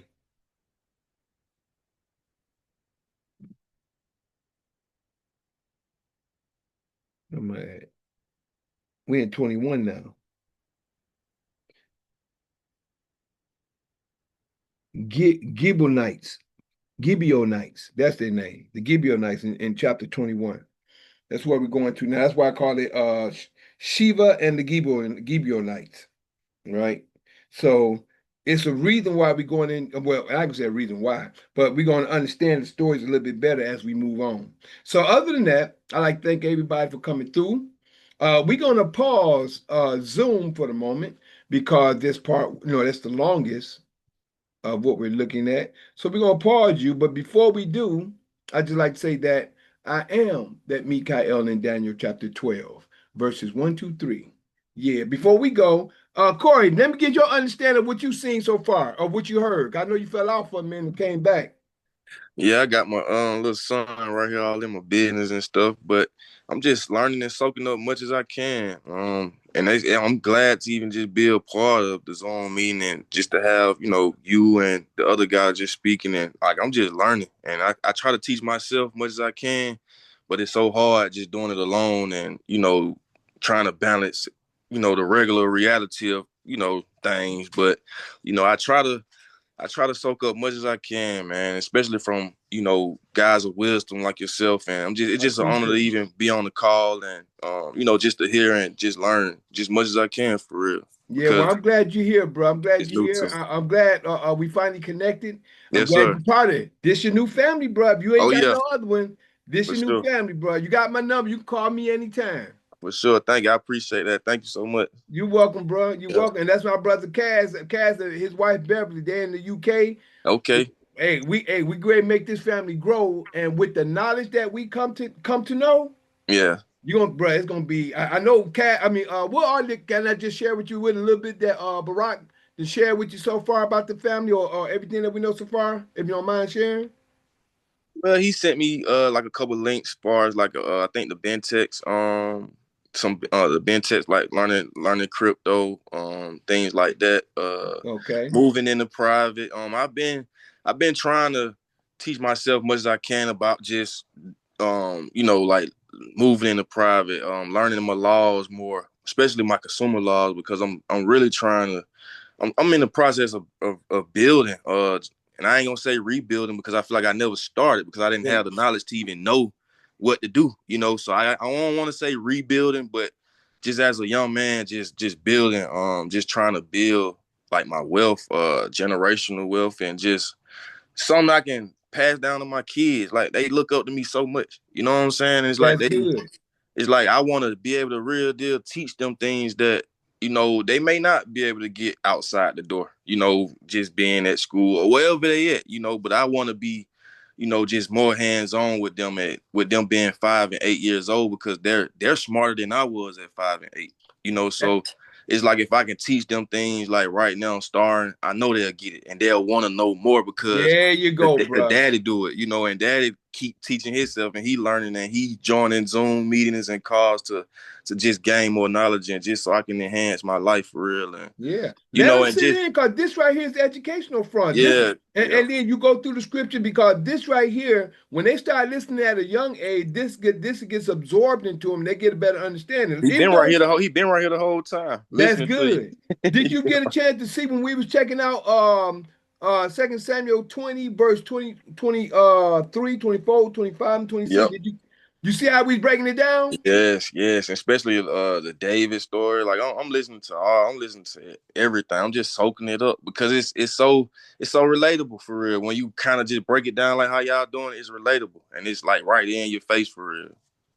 That's what we all need to be really breaking it down and understanding. So I'm glad you're here, bro. Yeah, what I'm gonna do is I'm getting ready to pause us. You can stay here, but I'm just gonna pause Zoom and then I'm gonna move to part 2 and then I'm gonna open it back up. Okay.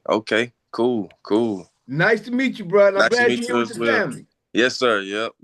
All right, everybody else. Like I said, just before I was about to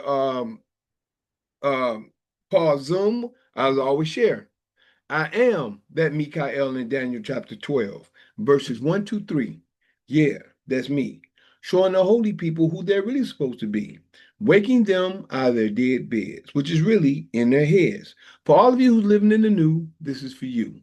I'm that same Mikael in Revelations 12, battling that red dragon where Satan dwell, who deceiveth the whole world but prevaileth not, because the horn is blown, without a doubt. This was prophesied for you to see, that Mikael is really me. So we'll be right back with Zoom. We're gonna pause you, Kaz, Beverly, and my brother Corey. We're gonna pause y'all real quick, and we'll be right back. Peace. There we go. Shabbat shalom, Shabbat shalom, Shabbat shalom. This is Mikael Eric Harris, better known as the Juice, also known as the Alkaline Water Guy. And today is December 27th, 2025. December 27th, 2025. And this is the Assembly of the Righteous. This is the Assembly of the Righteous when we come together. This is actually part 2 of Assembly of the Righteous. Now, excuse me, Instagram, I apologize to you. I thought I had you on in part 1, but I see that I didn't. I thought you were on, but I see that you wasn't on afterwards. I'm sitting up here talking, I'm seeing you, and so part 1 you may not have. I'm gonna see if I can download from YouTube or whatever, try to get it to you. But other than that, sorry I didn't get you in part 1. It was very good and very knowledgeable. Some knowledge that came about, especially in the last 4 verses, which we come to understand that these are David's officers, and might well say offices. You know, my brother Kaz out of UK helped me break down these different points in 2 Samuel chapter 20.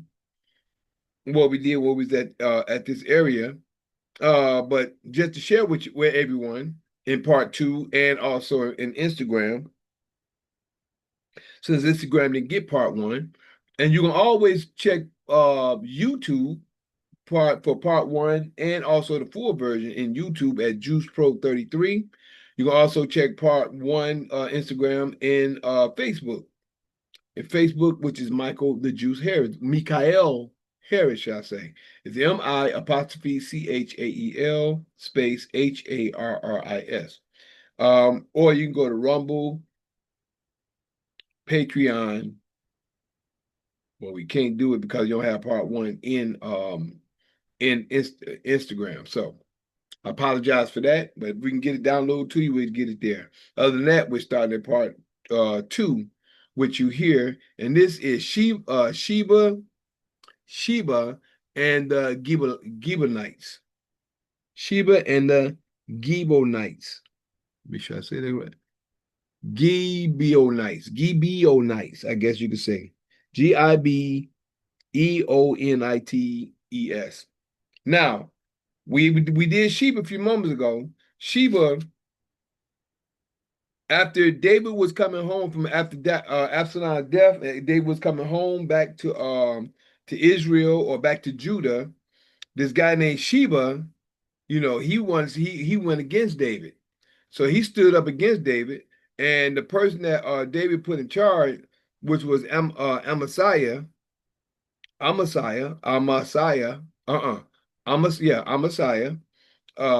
Joab killed. He murdered him, actually. Joab murdered him in verse 9. Nope, verse 10.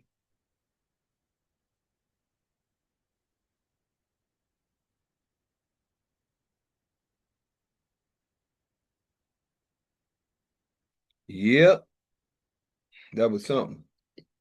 Joab was something, boy. But yep, he killed Amasiah because David put him in his place. And you would see the story there. And then they chased and went after Sheba. Sheba was in the city, and a wise woman ended up saying, "You're going to kill the whole city because of one man?" He said, "Far it be unto me to do that." She said, "Well, we're going to throw his head over the wall." So end up, the woman got the people to get him. They chopped his head off, threw it over the wall, and gave his head to Joab, and they left. So now, not only at that point, when we got down to the last part of chapter 20, because we're doing 21 and 22 today, of 1 Samuel 21, 1 Samuel chapter 20 and 21.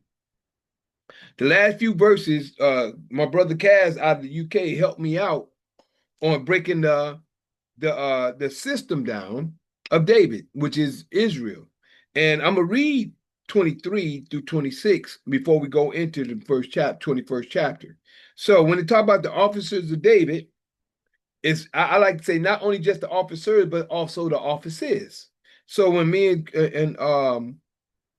and Brother Cass was sharing, Cass was giving me the information on the names because I was going off the top of my head, but he mainly just told me the actual names to each one. So the officers of David in chapter 23, chapter 20, 2 Samuel chapter 20, verse 23. It says, now Joab was over all the hosts of Israel. Now the host of Israel, he was the captain. He was the captain over all the armies of Israel. And Benaniah, the son of Jehoiada, was over the Sherethites and over the Philistines.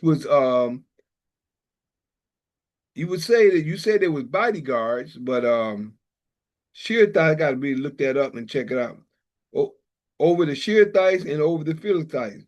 I guess they was over I guess that's who the bodyguards were, from what my brother Cass shared with me. Got to look those over and check it out. But don't forget, this is 2 Samuel chapter 20, verse 23 through 26. 24. And Adoram was over the tribute. And he was saying the tribute was the forced labor. He was over the forced labor, the labor or the forced labor of the people. And Jehoshaphat, the son of Eliud, was recorder. And I found out the recorder was the historian. The recorder was the historian. 25. And Sheba was the scribe.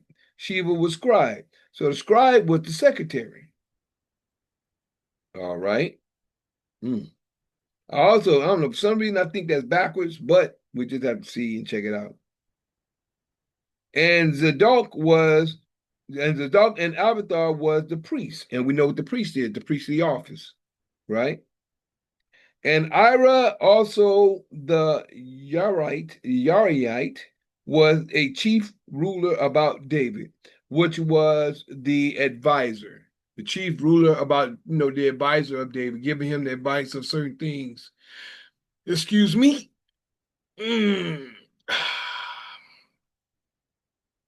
So he was the advisor of David.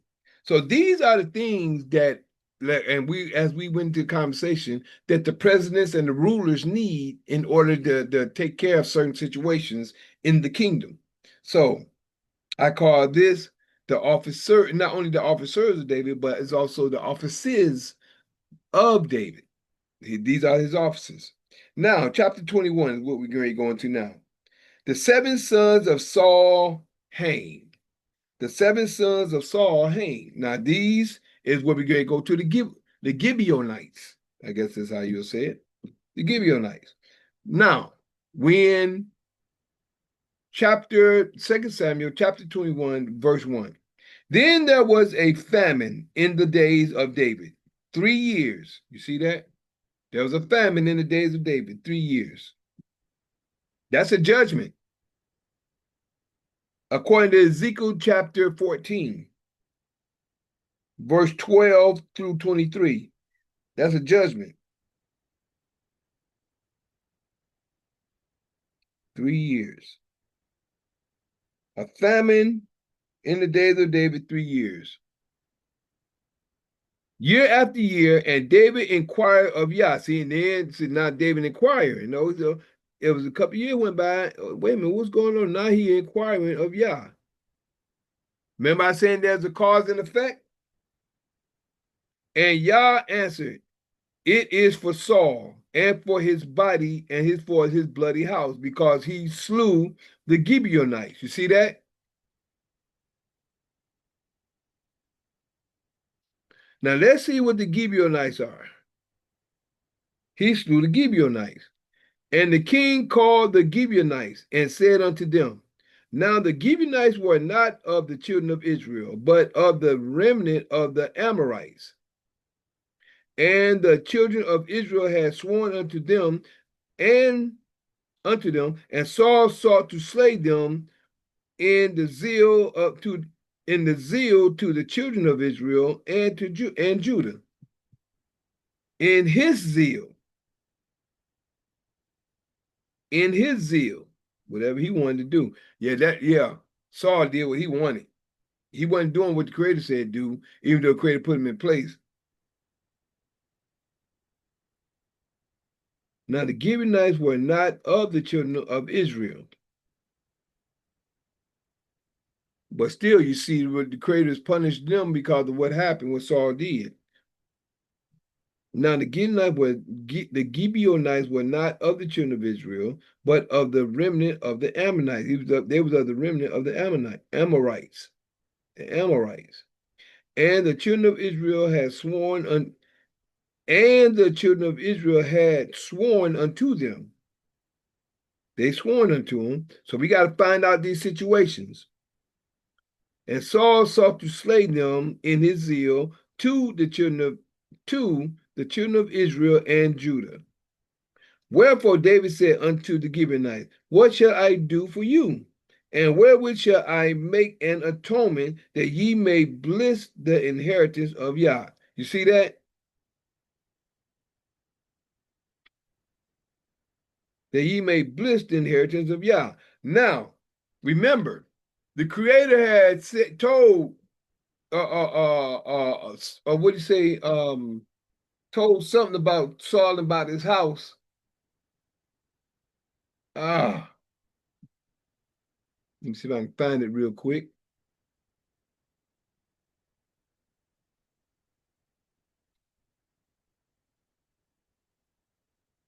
Oh man, it was some in the ark of the house of Ninadab. Hold on. Saul was something.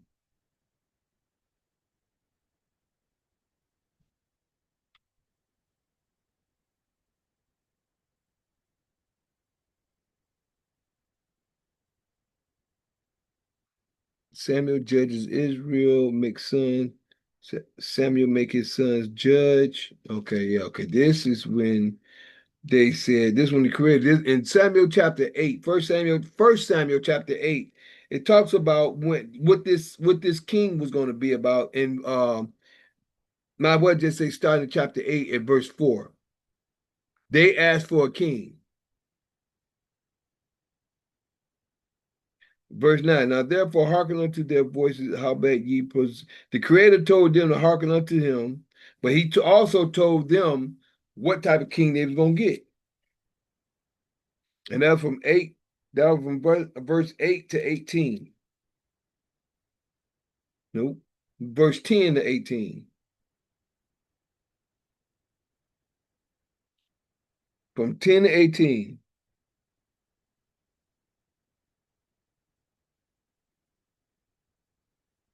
But it was something that the Creator said to Saul.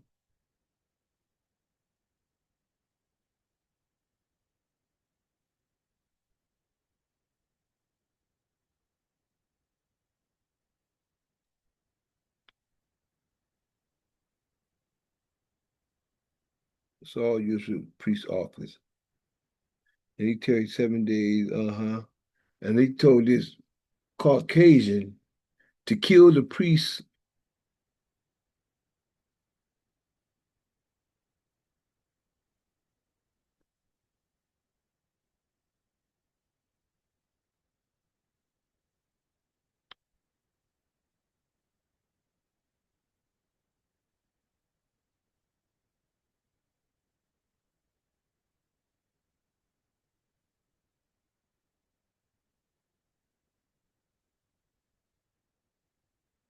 Hold on.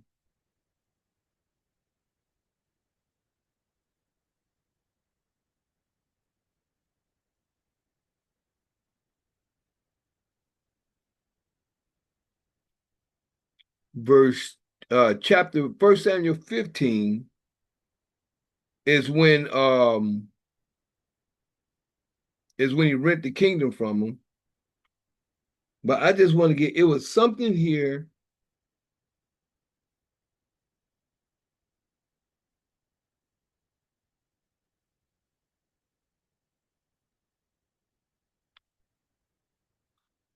I forgot exactly what it was and exactly where it's at. I'm thinking David killing Goliath.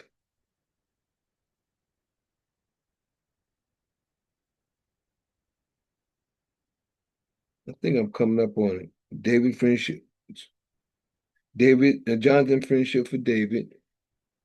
Saul ceased to kill David.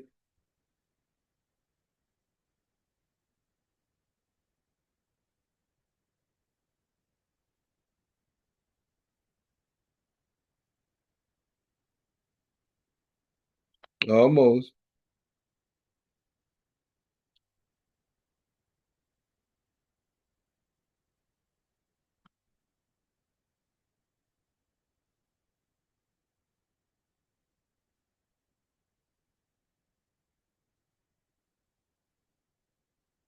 Between thee and between my seed, done forever. Now, this is something that Jonathan said to David.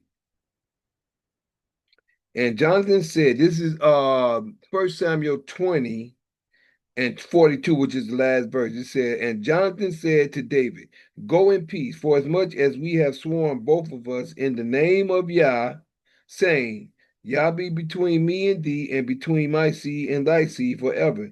And he arose and departed, and Jonathan went out of the city.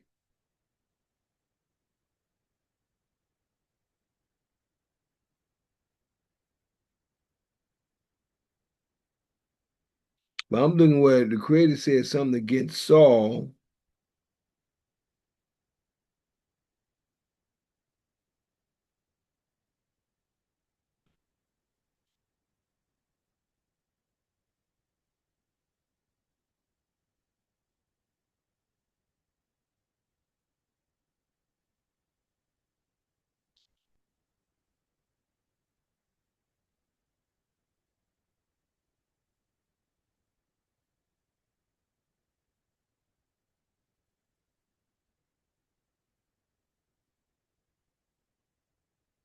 He might have said over the servant Saul. And so, okay, I'm over at 1 Samuel 22 and 12.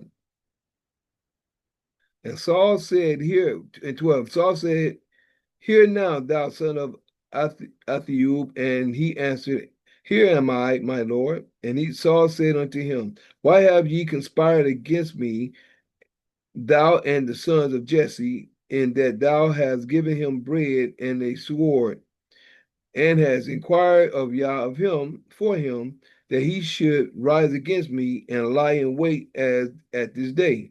And Amalek answered and the king and said, and who it is so favorable among all the servants as David, which is the king's son-in-law, excuse me, and goeth at thy bidding, and is honorable and in thine house. That I then I did I then begin to inquire of Yah for him. Be it far from me, let it not be king, not the king impute anything unto his servant, nor to all the house of my father, for thy servant knew nothing of all this, less or more. He said he didn't know nothing less or more. And the king said, thou shalt surely die, Ahimelech, Ahimelech, thou and all thy father's house. And the king said unto the footmen that stood about him, turn and slay the priests of the Lord. Can y'all believe he said that? Turn and slay the priests of the Lord, because their hand is also with David, and because what they knew when he fled and did not show it to me. But the servants of the king would not put forth their hands to the fall upon the priests of the Lord. But check it out. And the king said to Doeg, turn thou and fall upon the priest. And Doeg the Edomite, he was an Edomite, and Doeg the Edomite turned, and he fell upon the priest and slew on that day 85 persons that did wear a linen ephod. Right?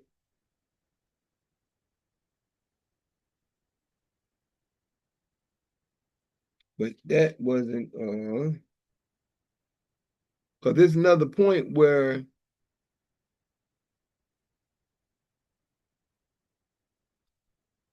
the creator said something to and said,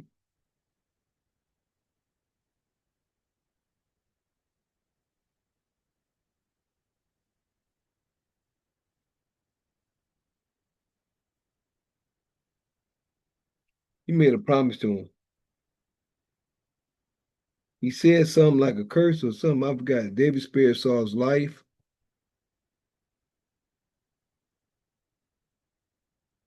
I think it was around the time of the witch.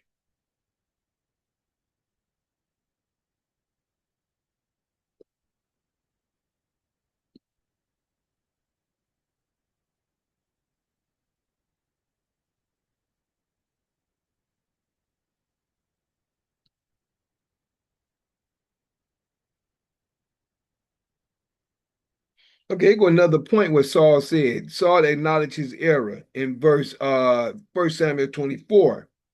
1 Samuel 24, he acknowledged his error when David could have killed him. And verse 16 it says,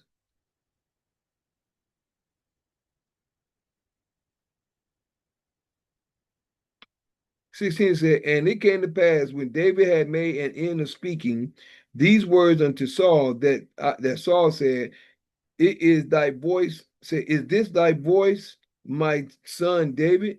And Saul lifted up his voice and wept. And he said to David, thou art more righteous than I, for thou hast rewarded me good, whereas I have rewarded thee evil. And thou hast showed this day how that thou hast dealt well with me, for as much as when the Lord has delivered me into thine hand, thou killest me not. For if a man find his enemy, for if a man find his enemy, will he let him go well away? Wherefore Yah rewarded thee good, Yah reward thee good, for that thou hast done unto me this day. And now behold, verse 20. And now behold, I know well that thou shalt surely be king, and that the kingdom of Israel shall be established in thine hand. 21.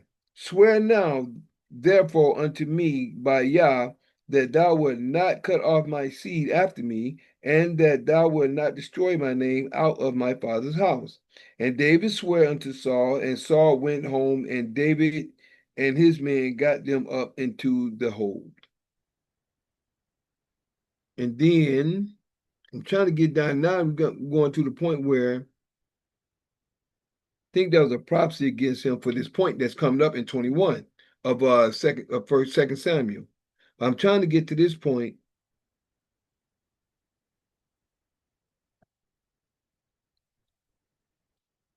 where Abigail, Nabal, David marries Abigail.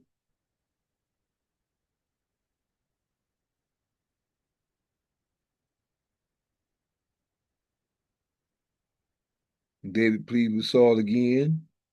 Saul acknowledges his sin.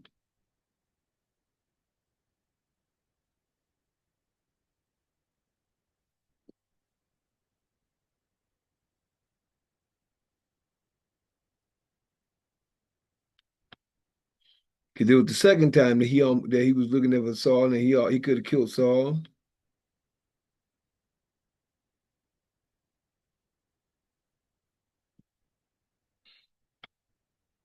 I'm trying to get where.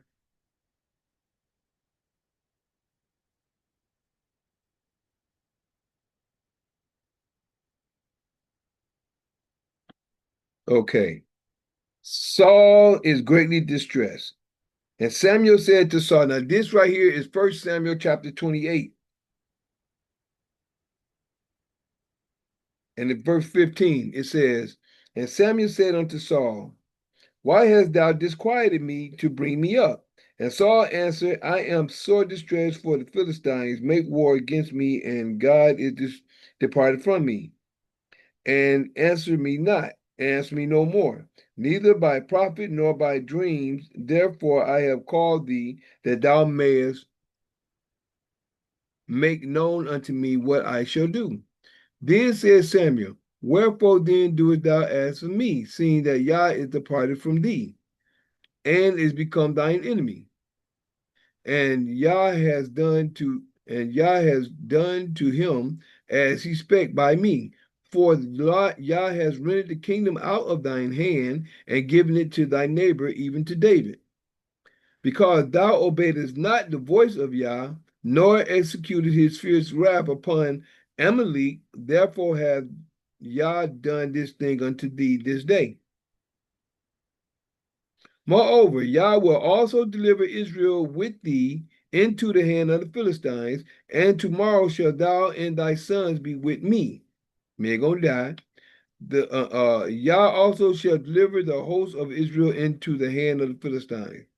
Then Saul fell straightway all say along the earth, Then Saul fell straightway along the earth and was sore afraid because of the words of Samuel. And there was no strength in him, for he had eaten no bread all the day nor all the night.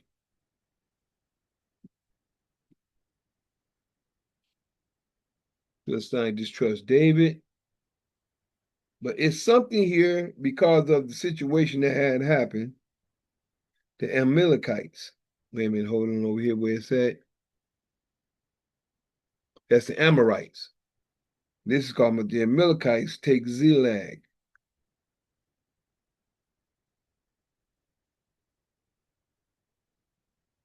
All right. I guess I can't find it right off. But it was something, and I can't remember exactly what it is.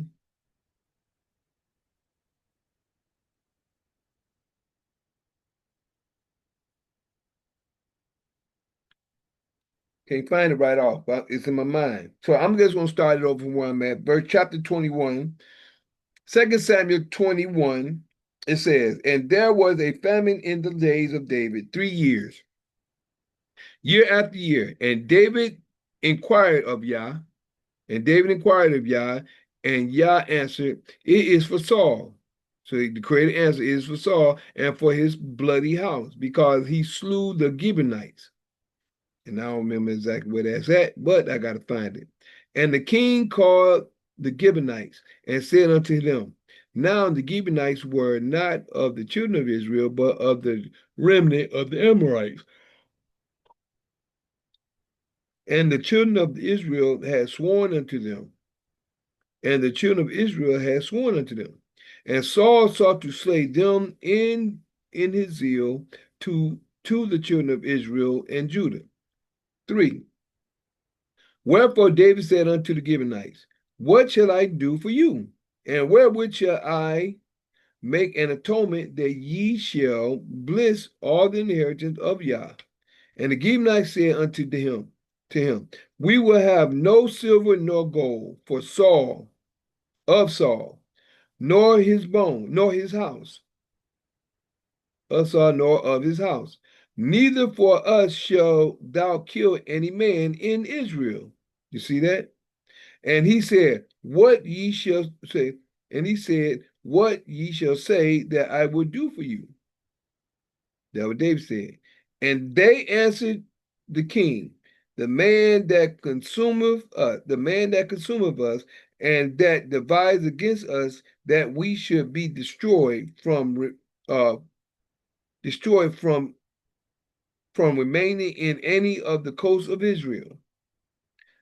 Let 7 men go to here.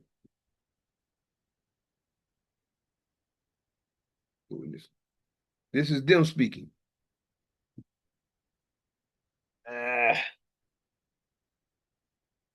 And they answered the king.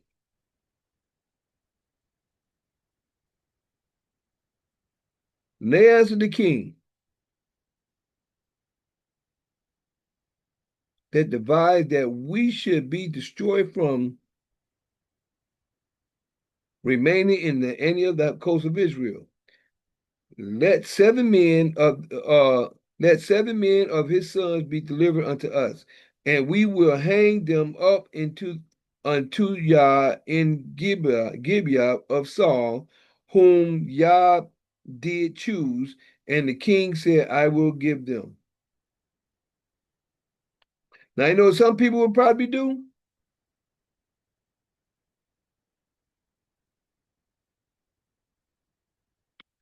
Some people probably connect this with Jesus. See, that's a sacrifice. No. If you see what happened, this is really why we need to come with clear understanding. What happened right here was this. The Father is just in everything he do. Now, the famine was because of what had happened. Number one is the Creator told David. He said, from this point on, you're gonna have, you ain't gonna be excuse me. 2 Samuel 12. Right here, he said, now therefore the sword shall never depart from thine house, because thou hast despised me, and hast taken the wife of Uriah the Hittite to be thy wife. Thus saith Yah, behold, I will raise up evil against thee out of thine own house, and I will take thy wives before thy eyes, and give them into thy neighbor, and he shall lie with thy wives in the sight of the sun.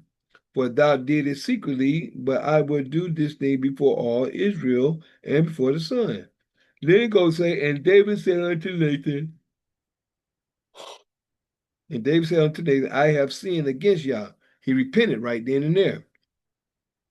And Nathan said unto David, Yah also hath put away thy sin, and he forgave you. Thou shalt not die. Howbeit, because by this deed thou did give great occasion to the enemies of Yah to blaspheme. The child also that is born unto thee shall surely die. But they're going to blaspheme the Creator because of that incident. Now, we're at a point where there's a famine going on in the land, and it's because of what happened. I was trying to find out exactly where. Excuse me. I was trying to find out exactly where this may have happened at, but we'll find that out a little later. Right now, and we might come up on that as well. Right now, we're at verse 6 again. Let 7 men of the sons be delivered unto us, and we will hang them up unto Yah in Gibeah of Saul, whom Yah did choose, and the king said, I will give them. So whoever the creator choose, he gonna give them to you so they can get rid of them. But you got to remember that's Saul's house. I'm trying to remember what he said about the house of Saul. They won't stand. Excuse me.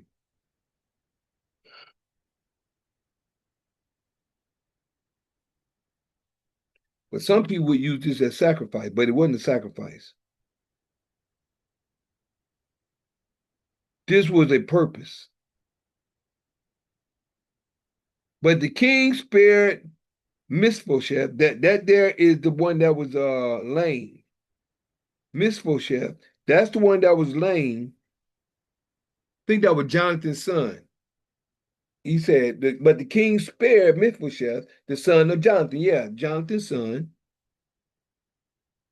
He spared him, the son of Saul, which is both of them, Jonathan's son, which is son of Saul, because of Yah's oath that was between them and between David and Jonathan. You see what I'm saying?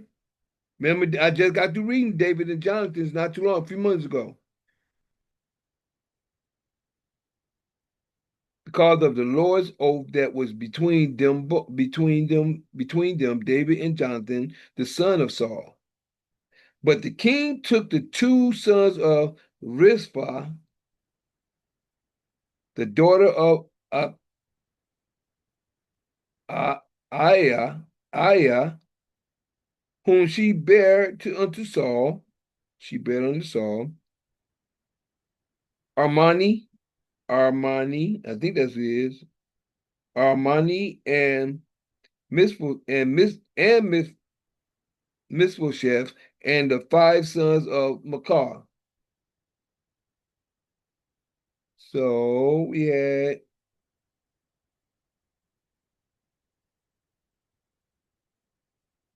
it must have been another Mephibosheth. Must have been a different one. And the 5 sons of Makar,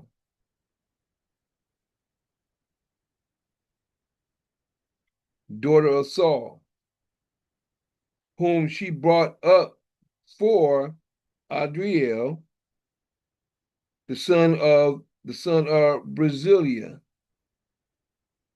the Maholathite, Maholathite.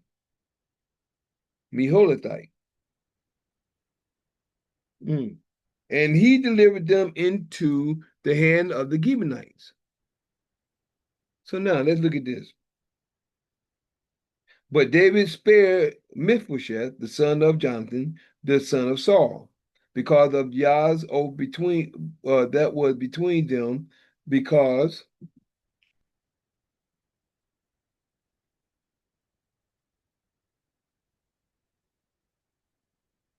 he spared Mephibosheth because of David's oath, because the oath they made. Where's that oath at? I think I shared it, just so you'll know.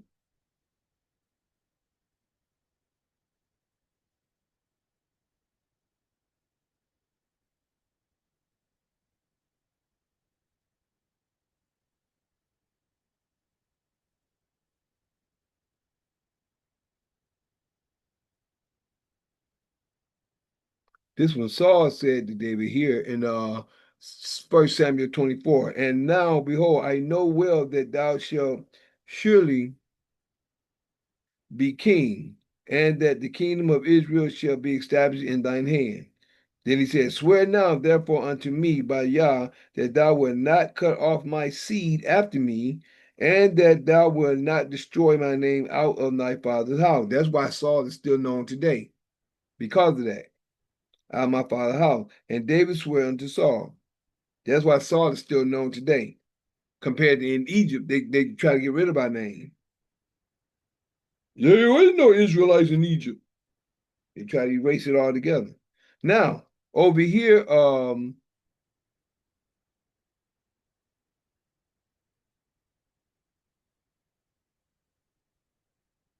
nope, this is not it. That's when he was saving David.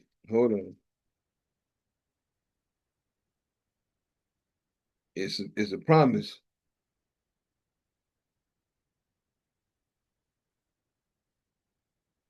It's a promise that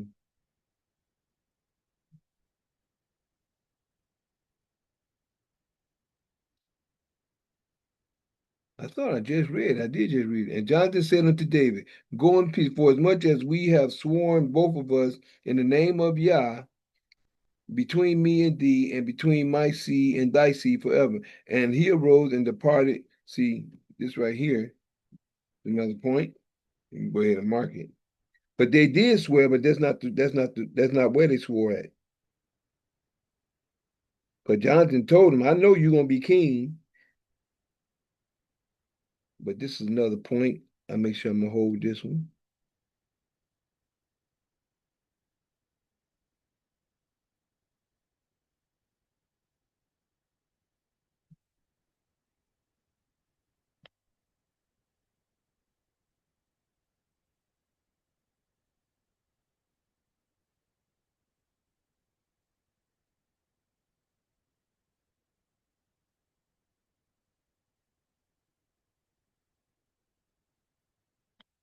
Okay.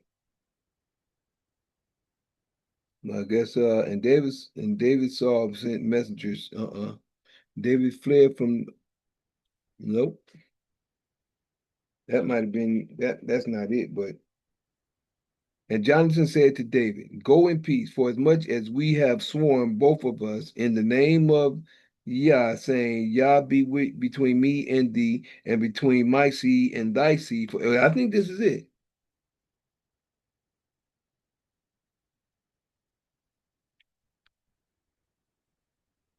And Jonathan said to David, go in peace, for as much as we have sworn, both of us, in the name of Yah, I keep trying to get people to understand when doing it in the name of Yah,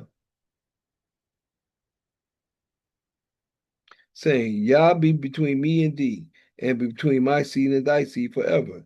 And he arose and departed, and Jonathan went into the city.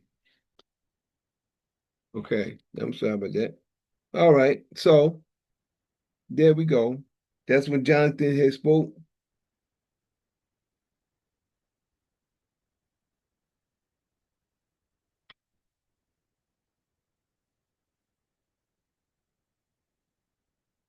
Well, I was going to 31 is the same also, one. Huh? what's his name? Jonathan's Yeah, Jonathan not was talking to Jonathan. David in 1 Samuel chapter Yeah, 20. That was but 42. Was it Mephibosheth? Was it he also when David was in exile, or he never washed, he never combed his hair, he never do Right, that's anything him. for That's him. many Right. years. Yeah, that's That's Jonathan's son. He was lame. right. But interestingly, the Gibeonites, they Huh? are the Gibeonites. Uh-huh. They're descendants of Lot's son through his daughters. Right. So Yeah. they're children of Lot's. Yeah. However, what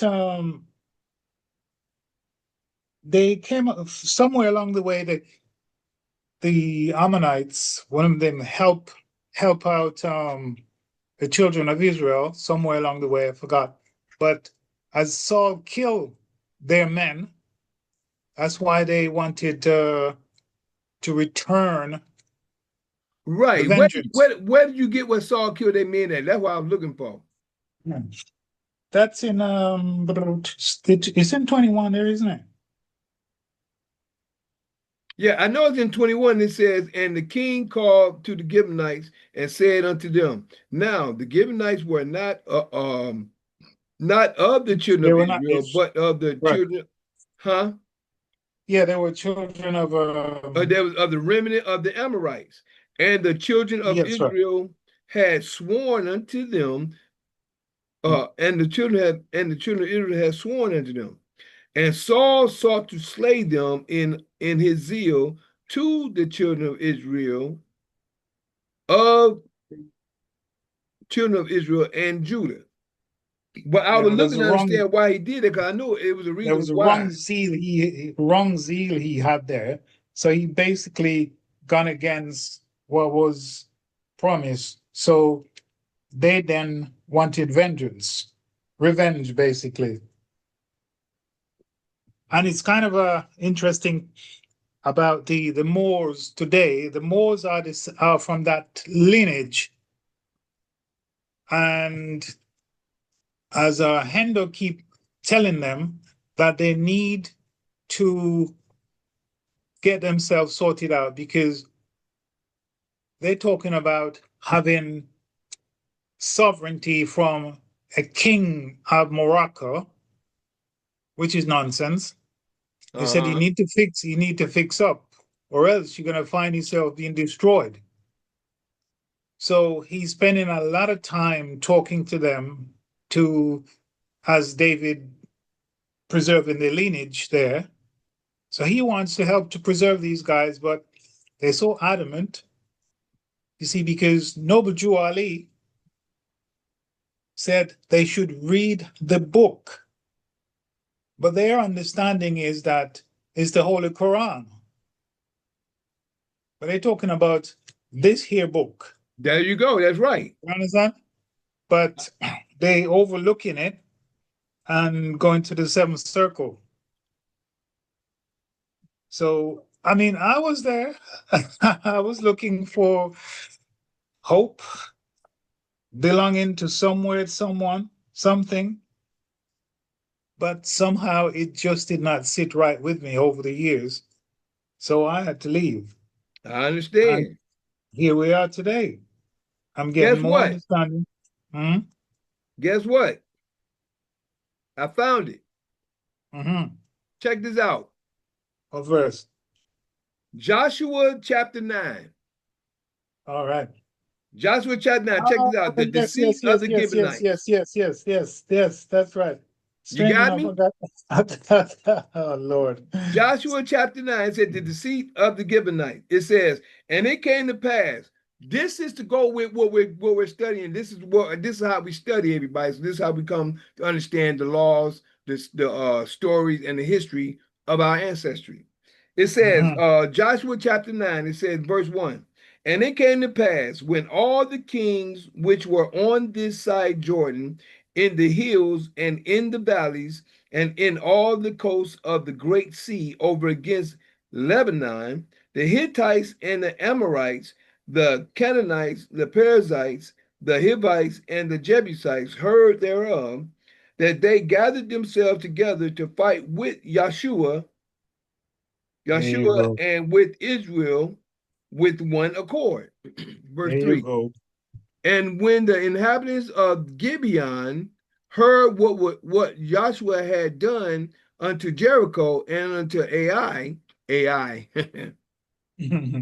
they did work willingly, and Willingly. huh?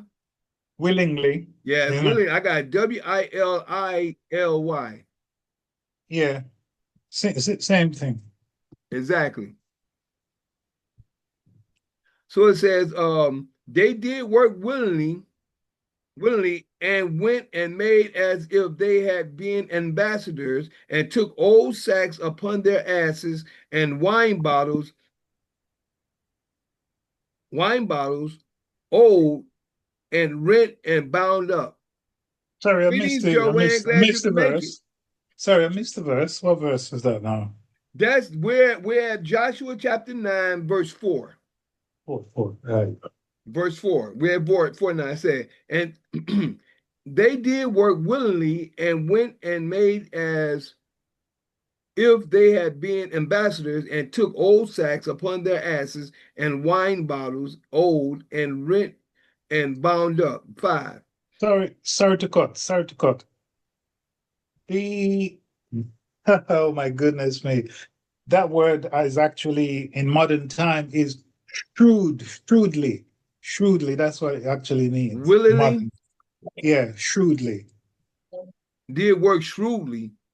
Yeah, They did work shrewdly, and went and made as if they had been, there you go. As if they have been. See how it works out there. as if they had been ambassadors. I got you. Yeah. And Tricks. took old sacks upon their asses, and wine bottles old and rent and bound up. 5.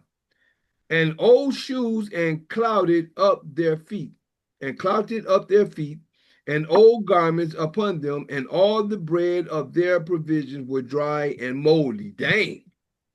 6. And they went to Joshua unto the camp of Gilgal, and said unto him, and said unto him, and unto the men of Israel, we be come from the far country. Now therefore make ye a league with us. You see that? This is what the Mm-hmm. Gibeonites did. Mm-hmm. Make ye a league with us. They heard about what Israel did at Jericho and to Ai. So now they try to be slick and smart at the same time, and make a league with us. And the men of Israel said unto the Hivites, peradventure ye dwell among us, and how shall we make a league with you? And they said unto Joshua, we are thy servants. And Joshua said unto them, who are ye, and from whence come ye? And they said unto him, from a very far country thy servants are come, because of the name of the Lord thy Yah, name of Yah. For we have heard the fame of him, and all that he did in Egypt. See this right here, and all that he did to the two kings of the Amorites that were beyond Jordan, to Sihon king of Heshbon, and Og king of Bashan, which was at Ashtaroth. Wherefore our elders and all the inhabitants of our country spake unto us, saying, take victuals with you for the journey, and go to meet them, and say unto them, we are your servants. Therefore now make ye a league with us. See that? Make a promise with us. This is our bread we took hot for our provision out of our houses, until the day we came forth, until the day we came forth to go unto you. But now, behold, it is dry, and it is moldy. You see that? They knew what they were doing. They was flicking it up, though.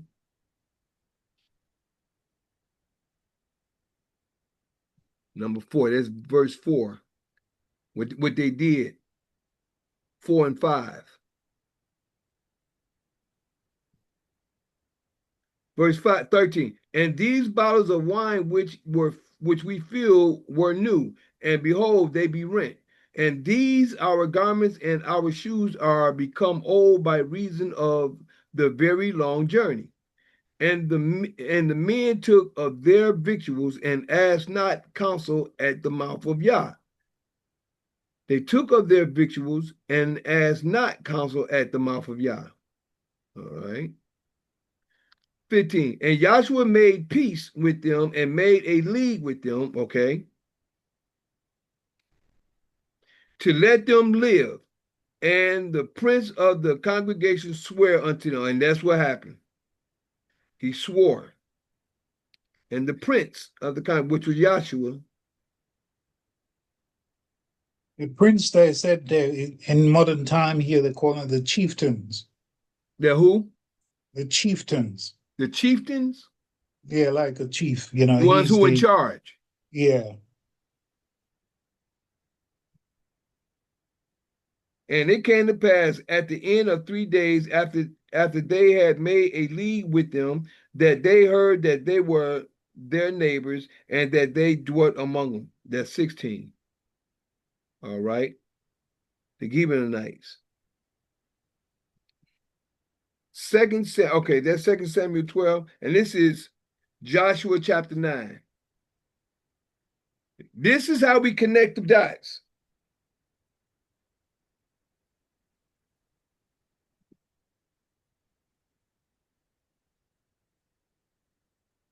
Joshua, J-O-S. But if you check verse 18, well, 17, because it says, then the Israelites set out and came to their cities on the 3rd day.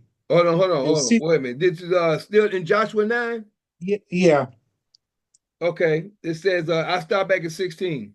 And it came to pass at the end of 3 days after they had made a league with them, that they heard that they were their neighbors and that they right. So in effect, they pretend to be something else, but they wasn't, you know, and talk about the wineskin and the sandals. Up So here in verse 4 and 5.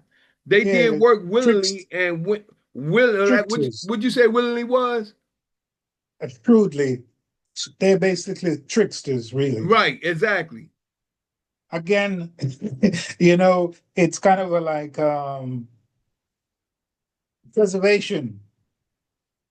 preserving their lives. They act shrewdly so as not to be killed. They didn't do it truly. They did it being slick. Yeah.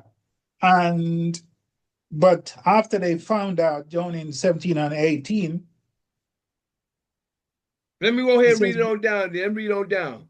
16, okay. 17, I'll read on down from there. And it came to pass at the end of 3 days after they had made a league with them, that they heard that they were their neighbors and that they dwelt among them. Verse 17.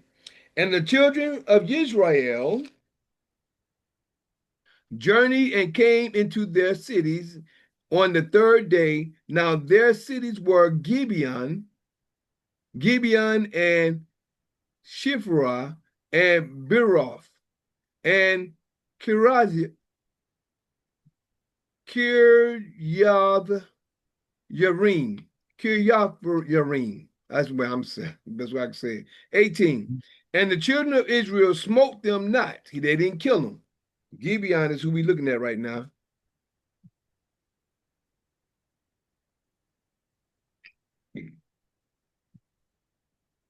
And the children of Israel smote them not, because the prince of the congregation had sworn. Who was the prince? The chief prince, which was Yahshua. Yeah. Because the chief prince And the children of Israel smote them not, because the prince of the congregation had sworn unto them by Yah of Israel. And all the congregation murmured against the princes. They murmured. But Yeah, all the because princes said unto all the congregation, we have sworn unto them by Yah of Israel. Now, therefore, we may not touch them. But you know what? That's what it is. Even though they did it deceitfully, there was a it was the covenant made fact they with made them. it was the fact they made the oath. Right. They made it. See, what they didn't do is inquire of the Creator. Mm-hmm. You see what I'm saying? That was the But key. look how everything comes together. When Right. David do stuff, he inquired of the Creator. When they came and they did stuff when they snuck their way in, they said, well, we come, they said, okay, we're going to go ahead and do this and that. They didn't inquire of the Creator to find out, okay, no, kill them. You know what I'm saying? That's one of the reasons why people say the Bible contradicts itself, but they miss this particular point. Come on, You bro. see, he says David said, it says that David was the heart of, how do you put it? The man of God's own heart, basically, Right. right? But the point is that he always asks him before he make a decision. There you go. You know, after that After that mistake he did, after that, you yeah, know. that's right. And there you So go, brother. And you see how we're coming, but you see how we have to go back and forth in the story to find out the real facts? right. Now, I actually looked at my notes and seen Joshua 9. So let me go over here and check this out. That's how I found Gibeon there. Mm-hmm. But all the prince said unto all the congregation, we have sworn unto them by the Lord, by Yah of Israel. Now, therefore, we may not touch them. You see that? Because the people was ready to kill them. Right. But they didn't inquire. They just promised to the Creator that we ain't going to, therefore, we may not kill them. Well, so they use them for gathering woods, gathering, and draw waters. What did we Yeah, just read 21. over here at the end of 21? I mean Mm-hmm. 20. About what was their name? The ones that's forced labor. They're over the forced labor. Yeah, The Cherethites and the Philistines. right. They was over the forced labor. Mm-hmm. They was over the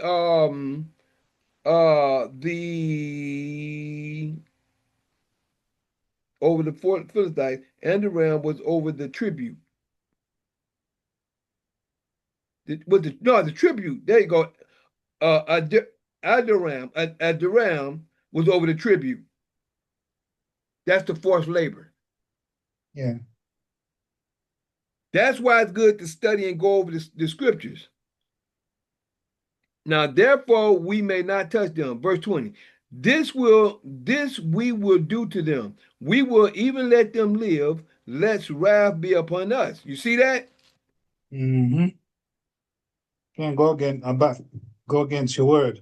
Right. There you go. We will do to them, we will even let them live, lest wrath be upon us, because of the oath. That's the key. The oath we swear unto them. And the prince said unto them, let them live, but let them be hewers of wood. There you go. That's what you were just sharing. Mm-hmm. Forced labor, right? Right. Let them be hewers of wood and drawers of water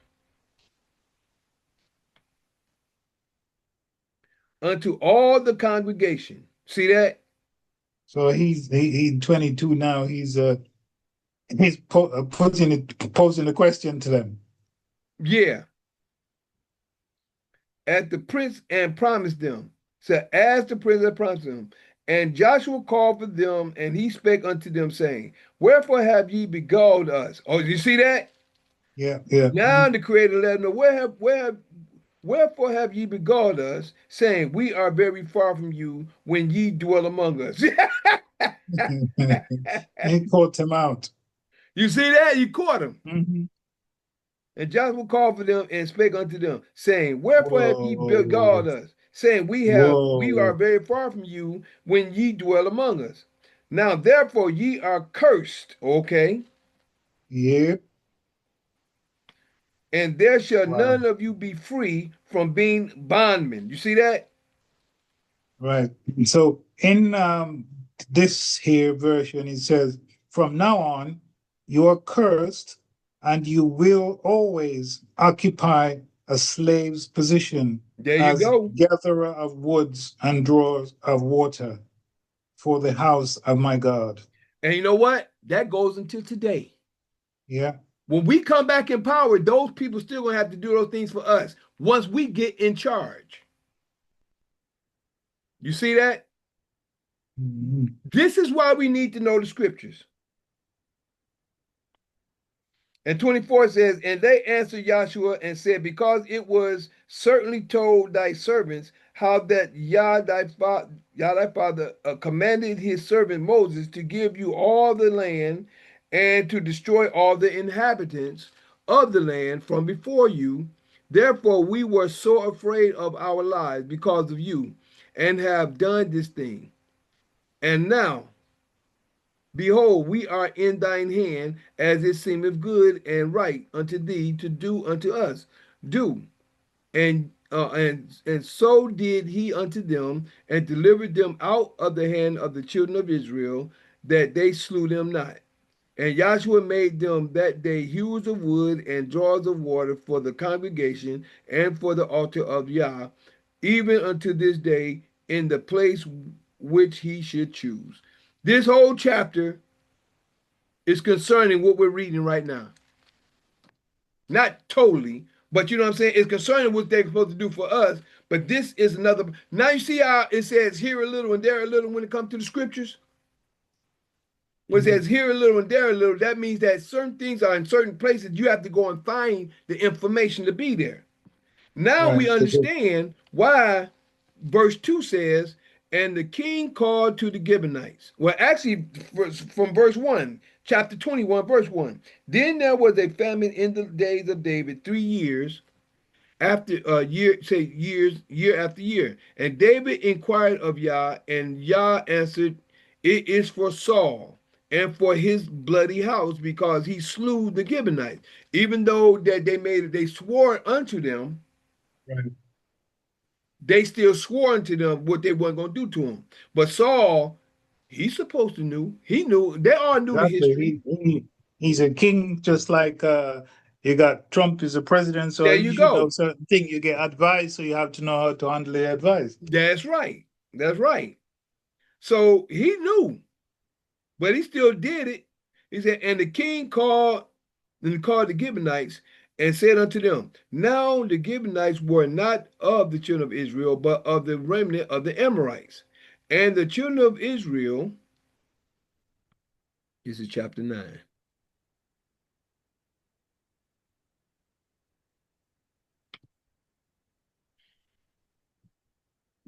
The Amorites, and the children of Israel swore unto them and Saul, and Saul sought to slay them in his zeal to the children of Israel and Judah.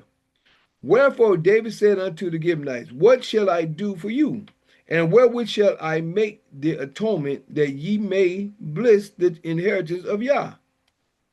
And the Gibeonites said unto him, we will have no silver nor gold for Saul, for of his house, neither for us shalt thou kill any man in Israel.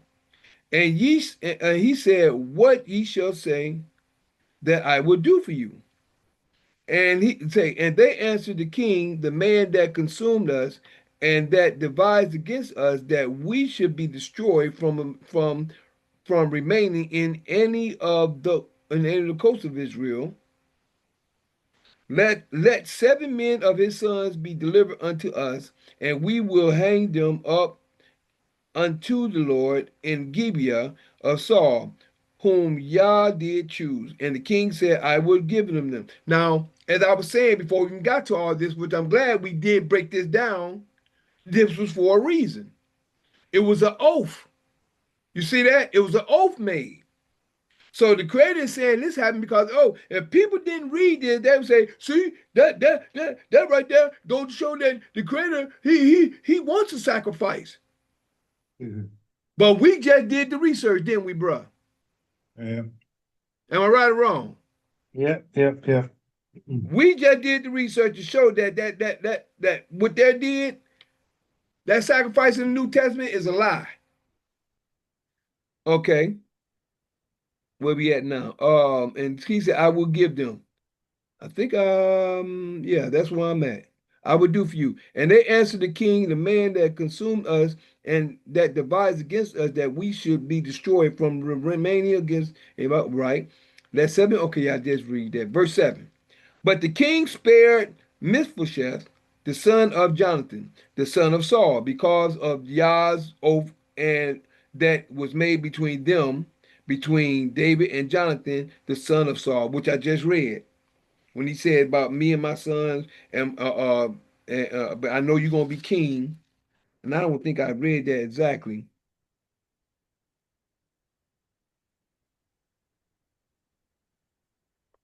I want to get that. I want to make sure that I got it correct. What Jonathan actually told him.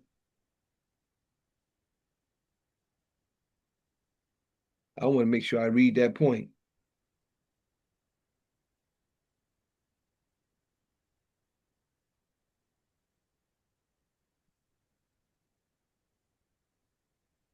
There we at. I just want to make sure I read that. It is swear now, therefore unto me. This is Saul acknowledging his error.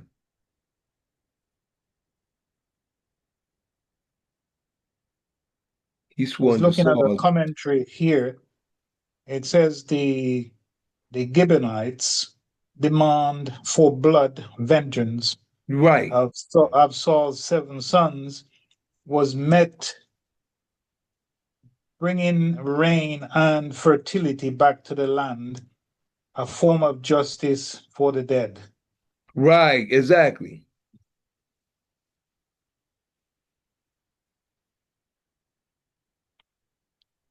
Yeah, that was the situation. I found it though.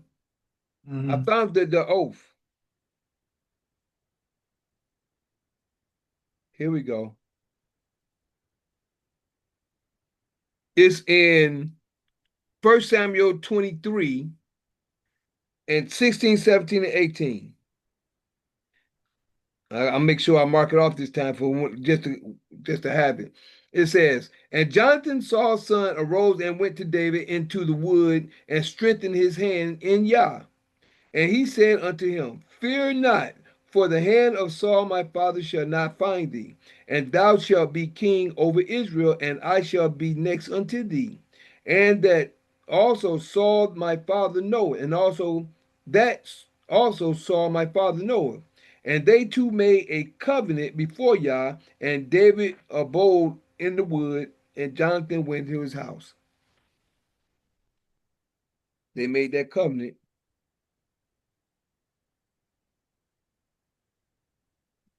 Interestingly, a point is made here as well. Mm-hmm. Talks about generational responsibility, Right. right?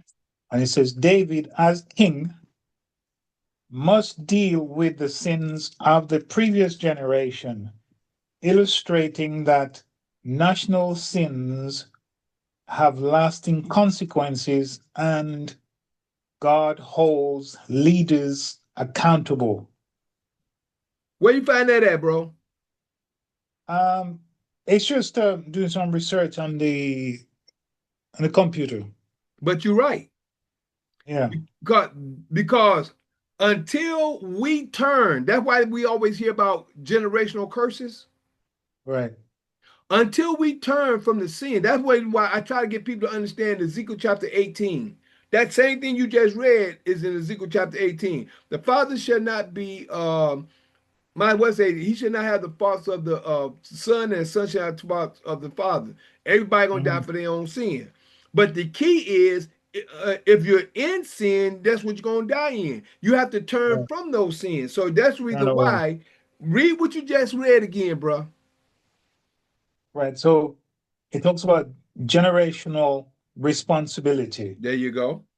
David, as king, must deal with the sins of the previous generation, illustrating that national sins have lasting consequences and God holds leaders accountable. That's right. That's right. The reason why he hold because they're over the whole congregation, no different than men. That's why women are not supposed to be over a congregation. Women are not supposed to be over the I need you to text me that, bro, when you get to I need that information. I will do. Make a I've copy if you also, can, if you can what they call copy and paste it. Send that yeah, to yeah. me as well. I know we got WhatsApp, unless you can send it to my phone. But yeah, I like to have that information people need to understand. Because by people understanding this information, they can see why the Father had put men in charge. Women wasn't placed to be put in charge because the women is not over the household. Men are over the household. Men are the protectors of the family. No different that we talk about generational curses. People talk about that. Generational curses is because people don't turn from the curse. That's the reason why people talk about, well, when the father said, if you go to Ezekiel chapter 18, the creator breaks down. If the son sees the sins of the father and he turns from those sins, he shall be forgiven. But if a father be in sin because of what he learned from whoever they is, if you turn from those sins and repent, then you'll be forgiven. That's the difference. That's no different. Because the father is the leader of his house. David was the leader of the nation of Israel. Excuse me. This is the reason why the more we turn back to the Father as we turn back to the law, we come to see the real truth. Another thing So, is that in our system today, you never actually heard anything about you'd say everything you hear is about mother time, mother earth, mother this, that's mother that. right. And it's like over there where you are, they create that system where the single women who on benefits, they could not have the Man, men of those children around or in the house, or they lose their benefits. there you So go. the women become very adamant about this and keep them away. You know, that breaks down this whole thing and weakens the family tree because The family structure. yeah. So they don't want that, you see, but because having that, they have more control, which is such a sad thing. But But they that was their cannot stop plan. it. Yeah, Huh? they cannot stop it. They cannot stop it. It's like the snow rolling down from the mountainside. You can't stop it. It's coming no matter what, and it moves everything out of its way. But that's the Yeah. reason why we're getting back in charge now. That's why we're coming back into our place where we should and could be. Not should, where we're supposed to be. We're moving back in that place now. So all this is really, that's why I say all this stuff comes out in scripture. If you study it long enough, you can see what's going on. You just share some information about the head of the house, the household, who's in charge. I'm not saying that he's like a force to be reckoned with. He's just the man of the house that actually has the last say. That's it. So, and then we go down to verse 8. It says, but the king took the two sons of Rizpah, the daughter of Aiah, whom she bare unto Saul. That's, she took two sons of Rizpah, that's two, whom she bare to Saul, Arm, Armani, and Mishbosheth.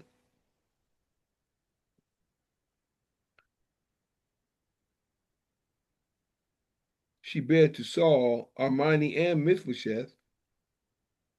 Oh, that's those two names. Oh, that's the name of those two children. The king took the two sons of Riphath, the daughter of Aiah, whom she bare unto Saul, Armani, and Mishbosheth. Okay, that's their names. Okay. And the 5 sons of Michal, the daughter of Saul, whom she brought up for Adriel, the son of Brasilia, the Myth Mehiltite, whatever. Verse 9. And he delivered them into the hand of the Gibeonites. So that was the 7. And they hanged them in the hill before Yah, and they fell all 7 together. And they fell all 7 together. And were put to death in the day of harvest. Put to death in the day of harvest. In the first days, in the beginning of in the first days, in the beginning of barley Oh, harvest. whoa, man. Talk to me. Ooh, it's that woman you talk about maternal grief. The body is, listen, it's not like today, or say you're in a cold place, it's hot. She wouldn't bury them.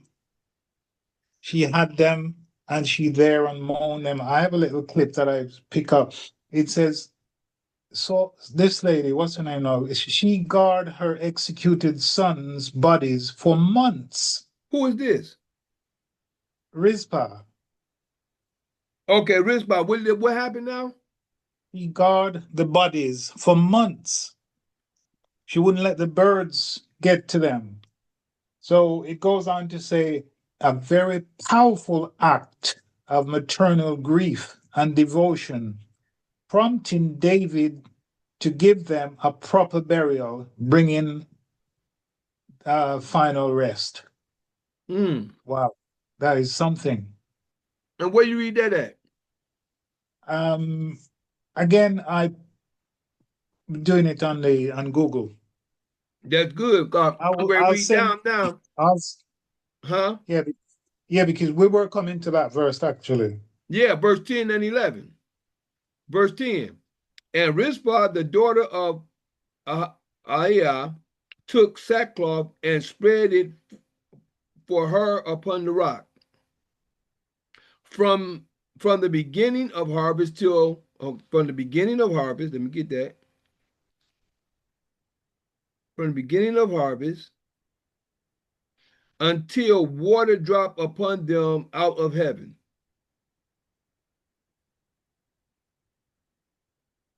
So you said this was around about what time?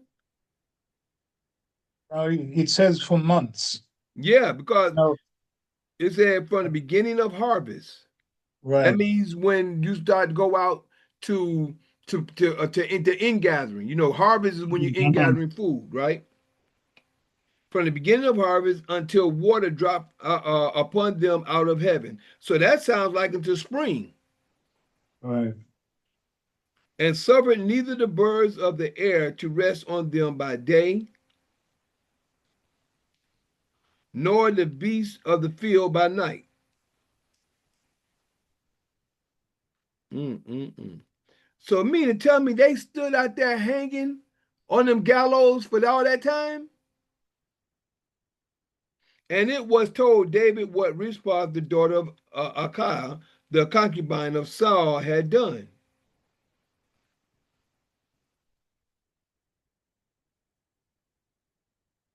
And David went and took the bones of Saul, and David went and took the bones of Saul and the bones of Jonathan, his son, from the men of, okay,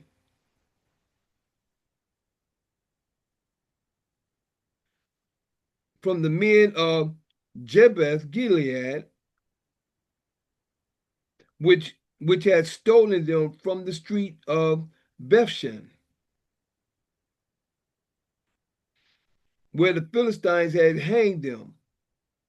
When the Philistines had then when the Philistines had slain Saul in Gilboa. So say, and David went and took the bones of Saul and the bones of Jonathan, his son, from the men of Jabesh Gilead, which had stolen them from the street of Bethshan, where the Philistines had hanged them, when the Philistines had slain Saul in Gilboa. And he brought up from thence the bones of Saul and the bones of Jonathan,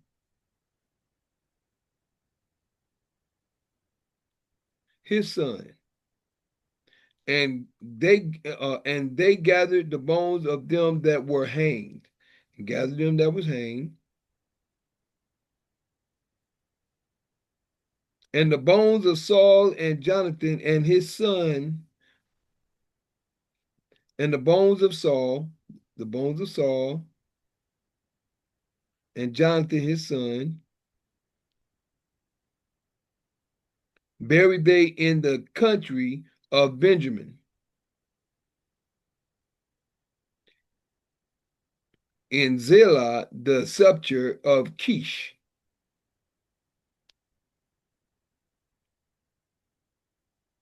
So what he did, he went and got all their bones and buried them at the same time, his father. And they performed all that the king commanded, and after that Yah was entreated for the land.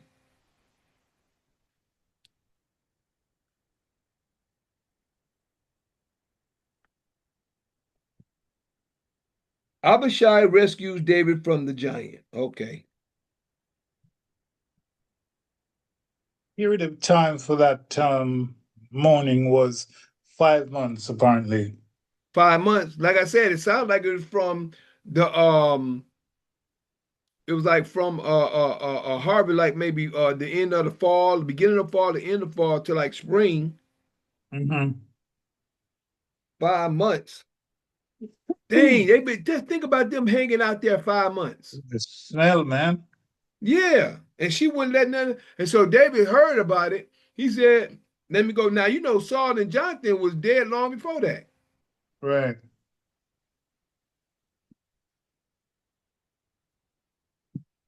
Now, I don't know if they were doing the mummifying at that time, or how did they make the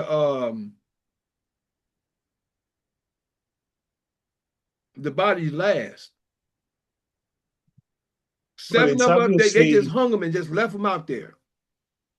no. It wasn't the it was the head that was hanging. The body was they separate that from that, so the body obviously was with her. You understand? No. Say that They again. they they took the heads. The heads were hanging, not the entire body. Oh, It was just the heads. the heads was hanging out there all that time. Yeah, because that's what they wanted, the 7 heads. That's why he gave them. So they took the head, but they leave the body. Mm. It's like over here, gosh, it is probably 15, 20 years ago that in a area over here called Yorkshire,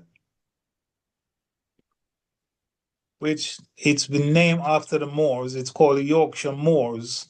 Mm-hmm. They found 144,000 headless bodies in a What?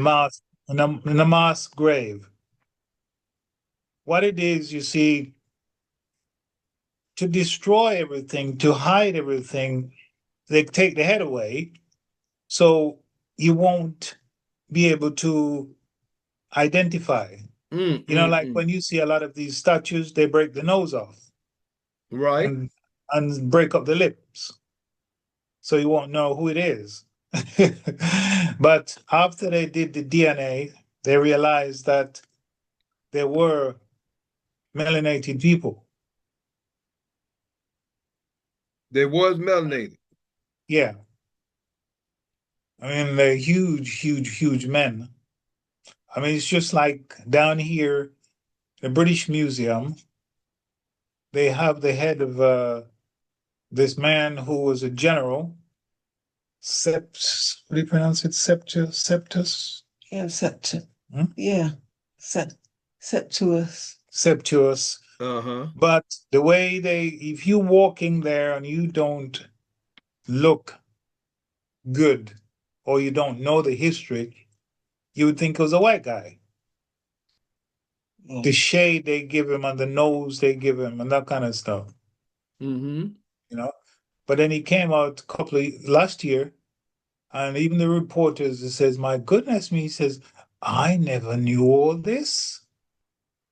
You know, they've got the walls of London, which they put up for many years. It's still part of it is still there, but it's not made known that it is melanated people who put that there. You know, yeah, a lot of stuff's been hidden, but it's no longer possible for them to hide it. Exactly, because the truth is coming out. Yeah, it has to come out. Mm. So I was trying to go back on here. I was looking. They said delivered the men, but I didn't know if it was the head. But like you said, they said they're gonna hang him. Let 7 men and his sons be delivered unto us, that we will hang them up unto the Lord in Gibeah for Saul, whom the Lord would choose. That's in verse 6. And then I looked over in verse 9, and he delivered them into the hands of the Gibeonites, and they hanged them in the hill before the Lord, and they fell all 7 together, and were put to death in the day of the harvest, in the first day of the beginning of barley harvest. So I'm just trying to see if it said head and shell, but I understand what you're I saying. did So see it somewhere. I did see it somewhere. I can't. about the head, Yeah.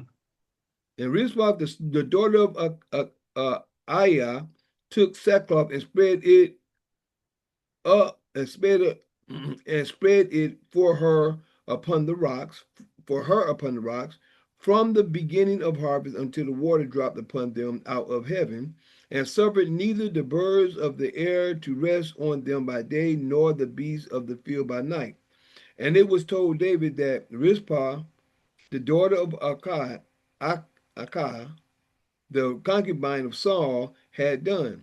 And David went and took the bones of Saul and the bones of Jonathan, his son, from the men of Jabesh Gilead, which had stolen them from the street of Bishan, where the Philistines had hanged them when the Philistines had slain Saul in Gibor, and brought up from this the bones of Saul and the bones of Jonathan, his son, and they gathered the bones of them that were hanged. They gathered the bones of them that were hanged, okay, and the bones of Saul and Jonathan, his son, buried they in the country of Benjamin in Zelah, the sepulchre of Kish, his father. And they performed all that the king commanded. And after that, Yah was entreated for the land. Mm. I'm trying to catch the headless situation, but Mm. I didn't see that as of yet. But who knows? Verse 15. Abishai rescues David from the giant. Last few verses, 15 through 22. That's about the last 7 verses. Moreover, the Philistines had yet war again with Israel, and David went down and his servants with him and fought against the Philistines, and David waxed faint. He was faint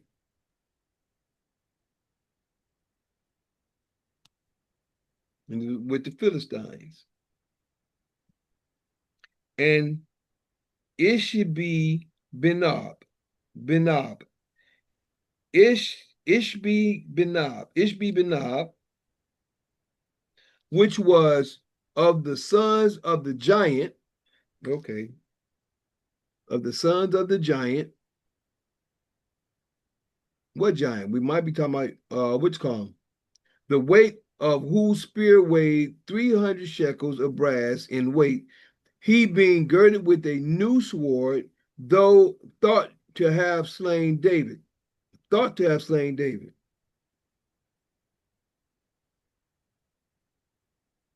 and Ishbina, which was of the sons of the giant, the weight of whose spear weighed 300 shekels of brass in weight, he being girded with a new sword, thought to have slain David.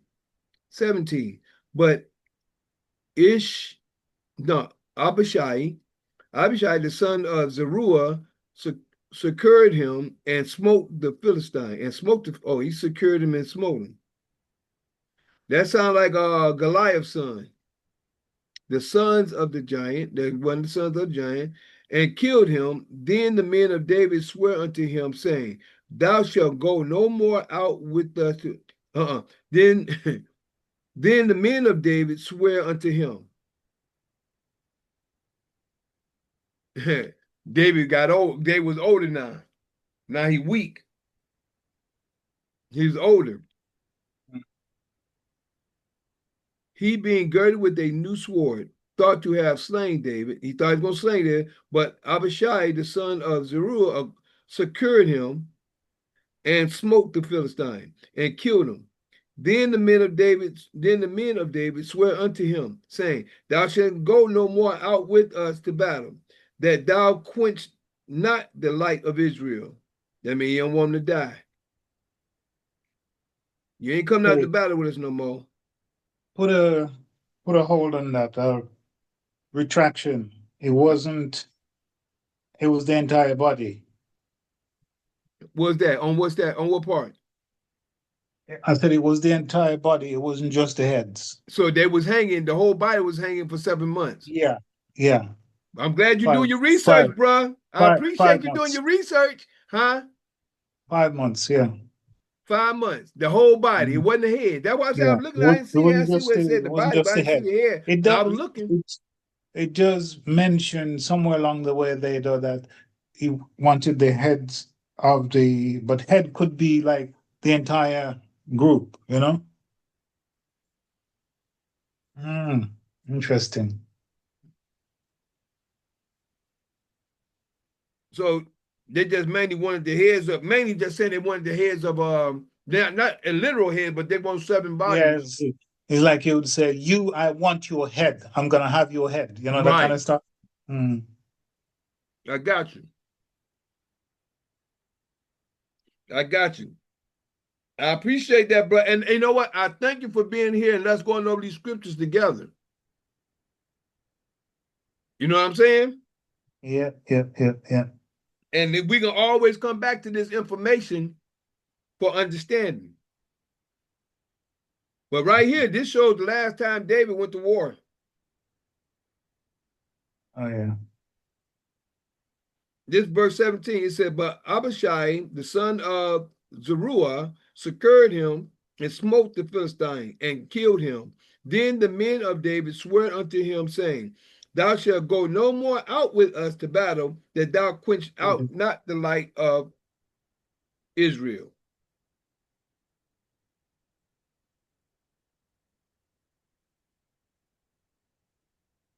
That's the king. This goes to show how you're supposed to love your king. The Philistine giants slain by David's men. The Philistine giants slain by David's men. And it came to pass after that, verse 18. And it came to pass after this that there was again a battle which the Philistines at Gob. Then with the Philistines at Gob. G-O-B.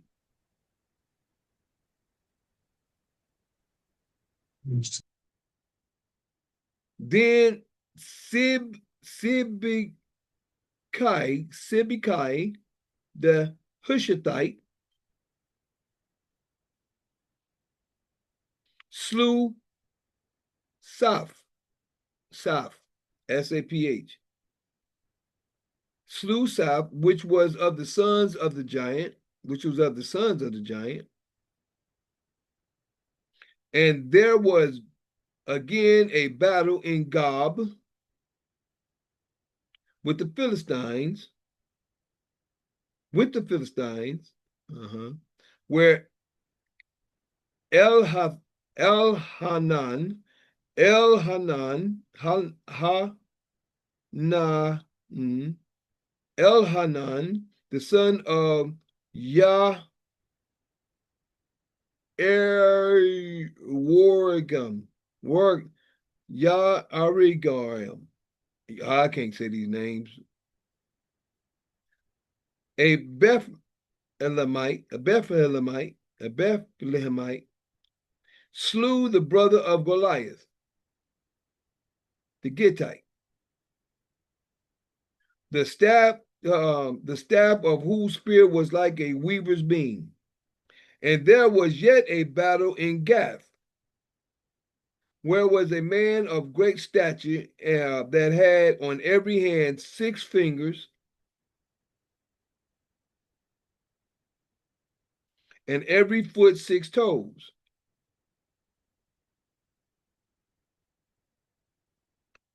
Four and 20 in number.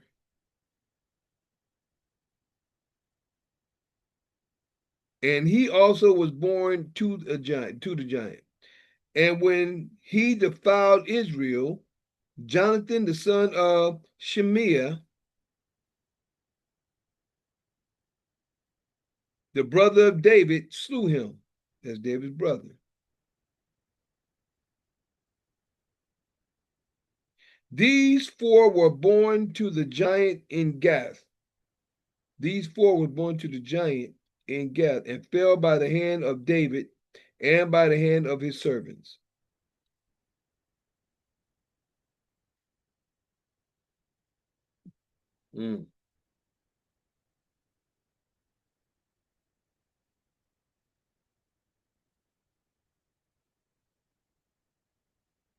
Let's go over this. And it came to pass after this that there was again a battle with the Philistines at Gob. Then Sechar the Hittite slew Saph, which was the son of the giant.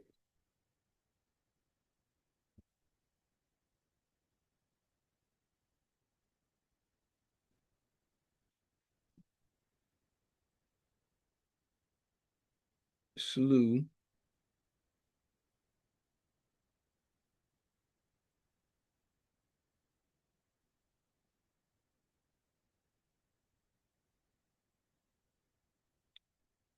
all right.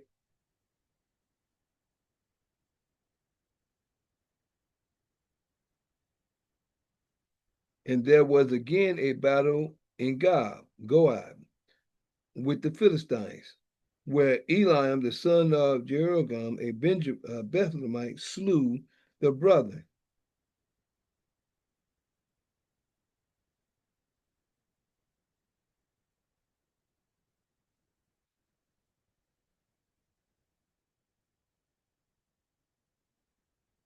He slew the brother of Goliath, the Gittite.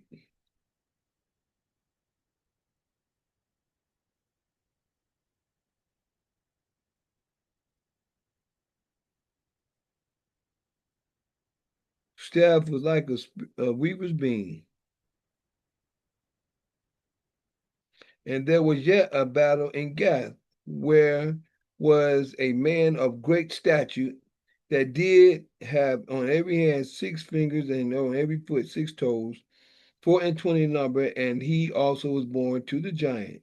And when he defiled Israel, Jonathan, the son of Shemaiah, the brother of David, slew him.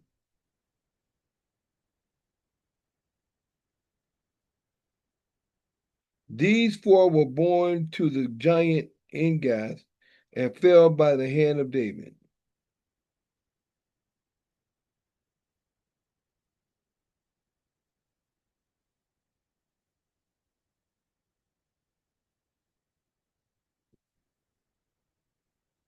Here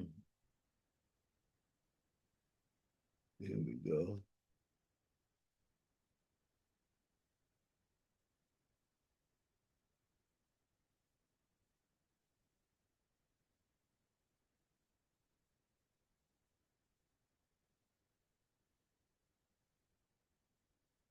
All right.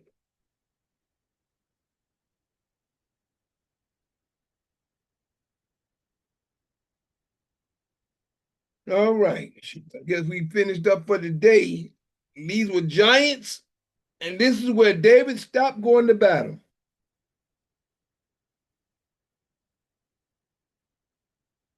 David's last day of battle. Starts to creak. Drying out, you need some omega-3. Say again. He needs some omega-3. His That's bones what I start to, need. no, I'm saying David, his bones starts to Oh, yeah. He get tired. He getting old. David's last battle. David swear unto them, saying, thou should go no more out with us to battle, that thou quench out not the light of Israel. So this was a good read that we did today, and I'm thankful that my brother Cass was helping me on the research and the information. And it was good how we went to we found out about the Gibeonites by going to Joshua chapter 9 to see more information in history, to check that information out. So other than that, I'm thankful for my brother Cass for being on with us today, and my sister Beverly back there with him. Joanne came in for a moment. I don't know if she's still in. Look like her thing is still there. But other than that, it was pretty good today. We went through some real history with some understanding.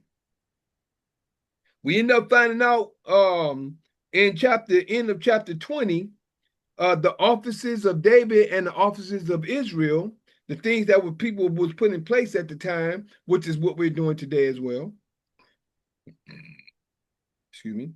And also, now we also see that when you make an oath, which is already fact, when you make an oath, you got to keep it. And we seen where it was an oath made with the Gibeonites,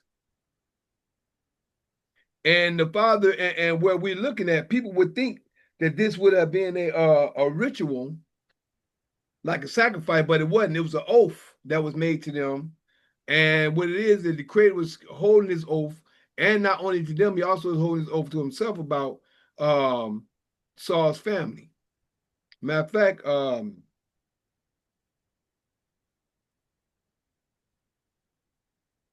was it chapter 2? No, it's Saul's family. But it was something I couldn't find it. It was another point. I think it's 1 Samuel chapter 2, 30th verse. Let me read that real quick.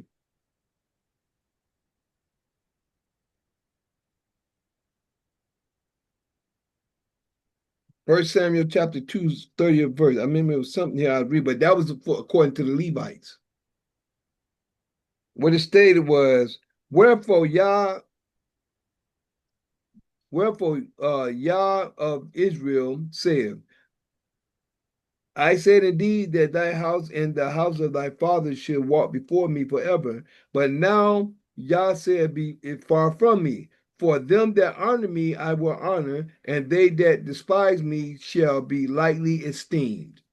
That's the other point. They that despise me shall be lightly esteemed. That might be that wasn't the point I was looking at because it's something specific for Saul family, but there you go. But the credit gonna hold to his word. The credit gonna hold to his word, right? So other than Research that, is saying that he was in his mid-60s when he had that last encounter. who But David? but he lived to be about 70. Okay, so he was in the mid-60s at this time when it said David, when it said, but Won't go Abishai, out anymore. huh? That he won't go out anymore. They saying they ain't gonna go out no more, right? Right. Yeah, that's right there when it said in verse 17, 2 Samuel verse 21 and 17, it says, but Abishai, the son of Zeruiah, secured him and smote the Philistine and killed him. Then the men of David swear unto him, saying, thou shalt go no more out with us to battle, that that thou quench are not this excuse me, that thou quench not the light of Israel. Mm, this is on point. Yeah. But this is something. Mikhail, Uh-huh. say hello. Is that Beverly? No. No. Bit late now. You said hello, and me going through all this situation that's coming down on me. I missed something. Talk to me, Cass. Julia, Oh, Julia, how's she doing?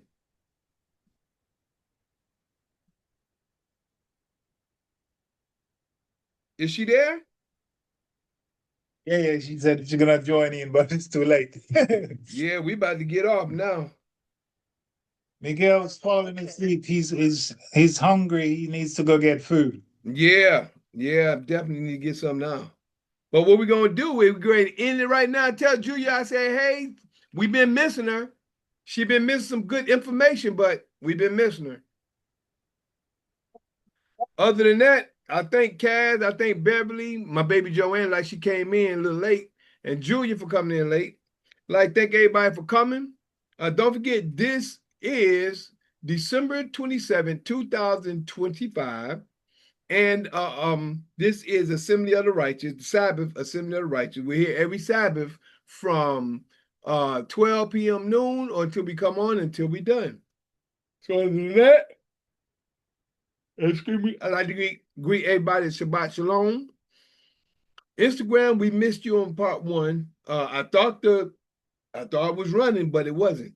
So I apologize that you wasn't on part one, but you can also go to YouTube and also Facebook to see part one, or you can go on YouTube, Rumble, X, formerly known as Twitter, and also Patreon to see the full video. That way you see part one and part two. Other than that, I'd just like to share with you, with everyone, that I am that Mikael in Daniel chapter 12, verses 1, 2, 3. Yeah, that's me. Showing the holy people who they're really supposed to be. Waking them out of their dead beds, which is really in their heads. For all of you living in the new, this is for you. Excuse me. I'm that same Mikael in Revelations 12, battling that red dragon where Satan dwells, who deceiveth the whole world but prevaileth not, because the horn is blown without a doubt. This was prophesied for you to see, that Mikael is really me. And I'd like to thank everybody for coming. We're about to do the benediction. Then we're going to do the smart. Then I'm going to share with everybody on how they can keep in contact with us throughout the week and at each time we come on. So other than that, we're in Numbers chapter 6, verse 22 through 27, and it states, the benediction. And Yah spake unto Moses, saying, speak unto Aaron and unto his son, saying, on this wise ye shall bless the children of Israel, saying unto them, Yah bless thee and keep thee. Yah make his face shine upon thee and be gracious unto thee. Yah lift up his countenance upon thee and give thee peace. And they shall put my name upon the children of Israel, which is the Father's law, which is the law and commandments, and Yah will bless them. Hallelujah, hallelujah, hallelujah. Put the name of the Father upon everyone is by his law. The law is his name, the representation of him. Shema Yisrael, Adonai Eloheinu, Adonai Echad, Baruch Shekebo, Bakuto Yolam, Bae, Hallelujah. Hear, O Israel, Yah Father is one Father. Blessed be thy glorious kingdom forever and ever. Hallelujah. Praise you, Father. And thank everybody for coming. If you'd like to get in contact with me, you're welcome to text or call me at 770-572-5315. That's 770-572-5315. Or you can email me, or you can email me at lkh lkhyym@gmail.com. That's lkhyym@gmail.com. And what I'm going to do today that's different than all, I'm just going to hit it right quick. If you'd like to check me out on any of my other information, please go to one of my websites or all my information, which is either YouTube, which is JuicePro33, JuicePro33. You can check out the live or the video to see the full version or the two smalls, short versions. You can go to X, formerly known as Twitter, which is the same, JuicePro33. You can go to patreon.com/LKHYYM. It's patreon.com/LKHYYM. You can also go to rumble.com/LKHYYM. That's rumble.com/LKHYYM.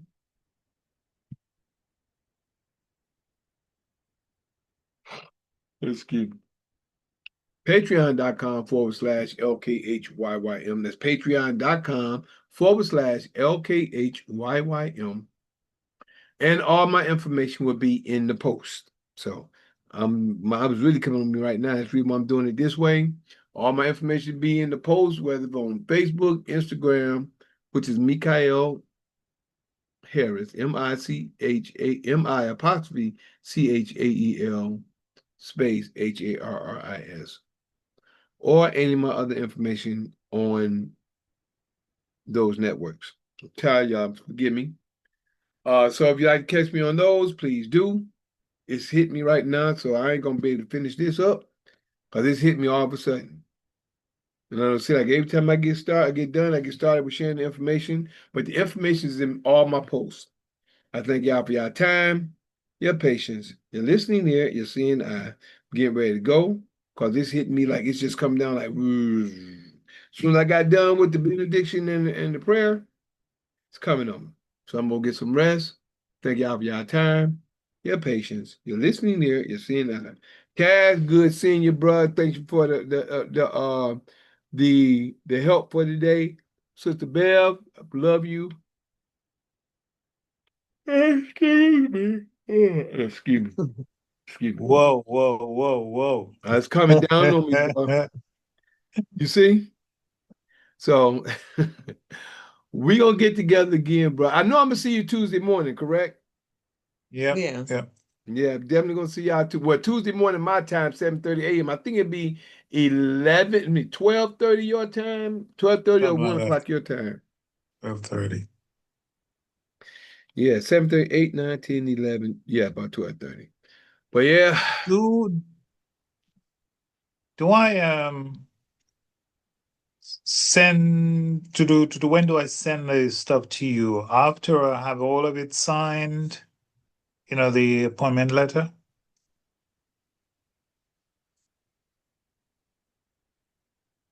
Okay. My witnesses. We're gonna witness. Me and Joe ain't gonna do. Me and Joe ain't gonna be the witnesses. Okay, so all I need to do then send it to you, then take it from there. Because I got my PO box and everything. Good.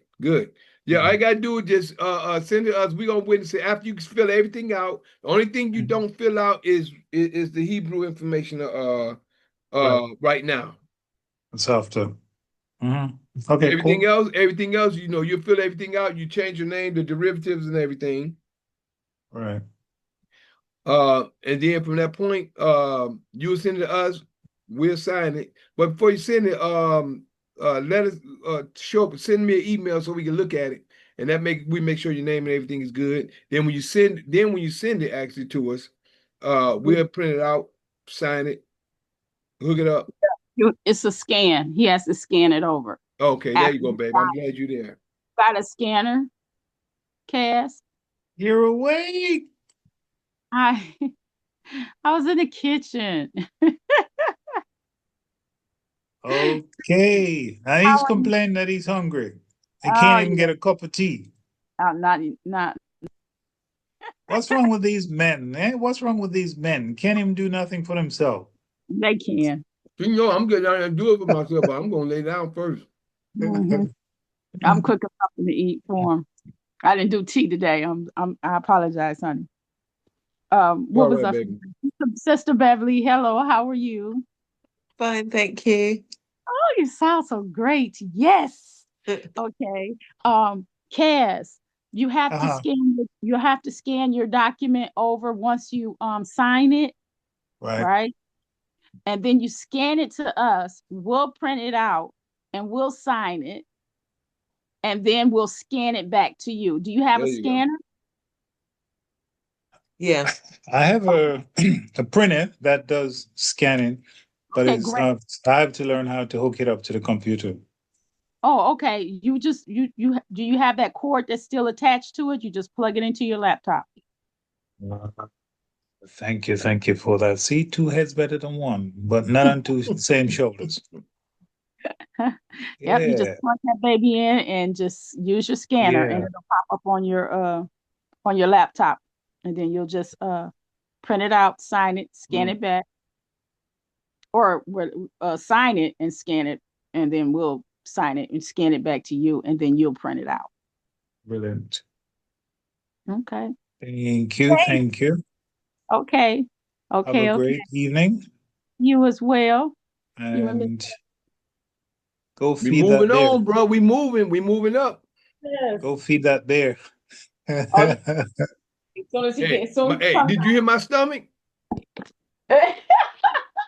That first time I ain't heard my stomach. I like look down, like what? We didn't have anything actually till 4 o'clock today. We Yeah, just kind of decide not to have anything. that's good. Yeah. So you're gonna have something later though, right? Yeah. Yeah. Maybe some. Right. Should All leave you right, to it. man. Hey, appreciate you, Cass. And like I Take said, care. you got my you have my WhatsApp, so you can always call. Yeah, I'll send that thing as well. Yeah. Facebook that went out. Uh-oh. Not I Facebook, don't know. YouTube. YouTube. What's coming? It went out at the last moment, but it went out. So other than that, my brother, I'm gonna see you soon. Take Beverly, care. we love you. And my brother Yeah. Cass. Okay. And we're gonna see Bye. y'all Bye. shortly. Take care now. Have a good one. And you do the same. And we're talking a little Bye-bye. bit. And for Okay. YouTube Live, I'm sorry, Instagram Live now.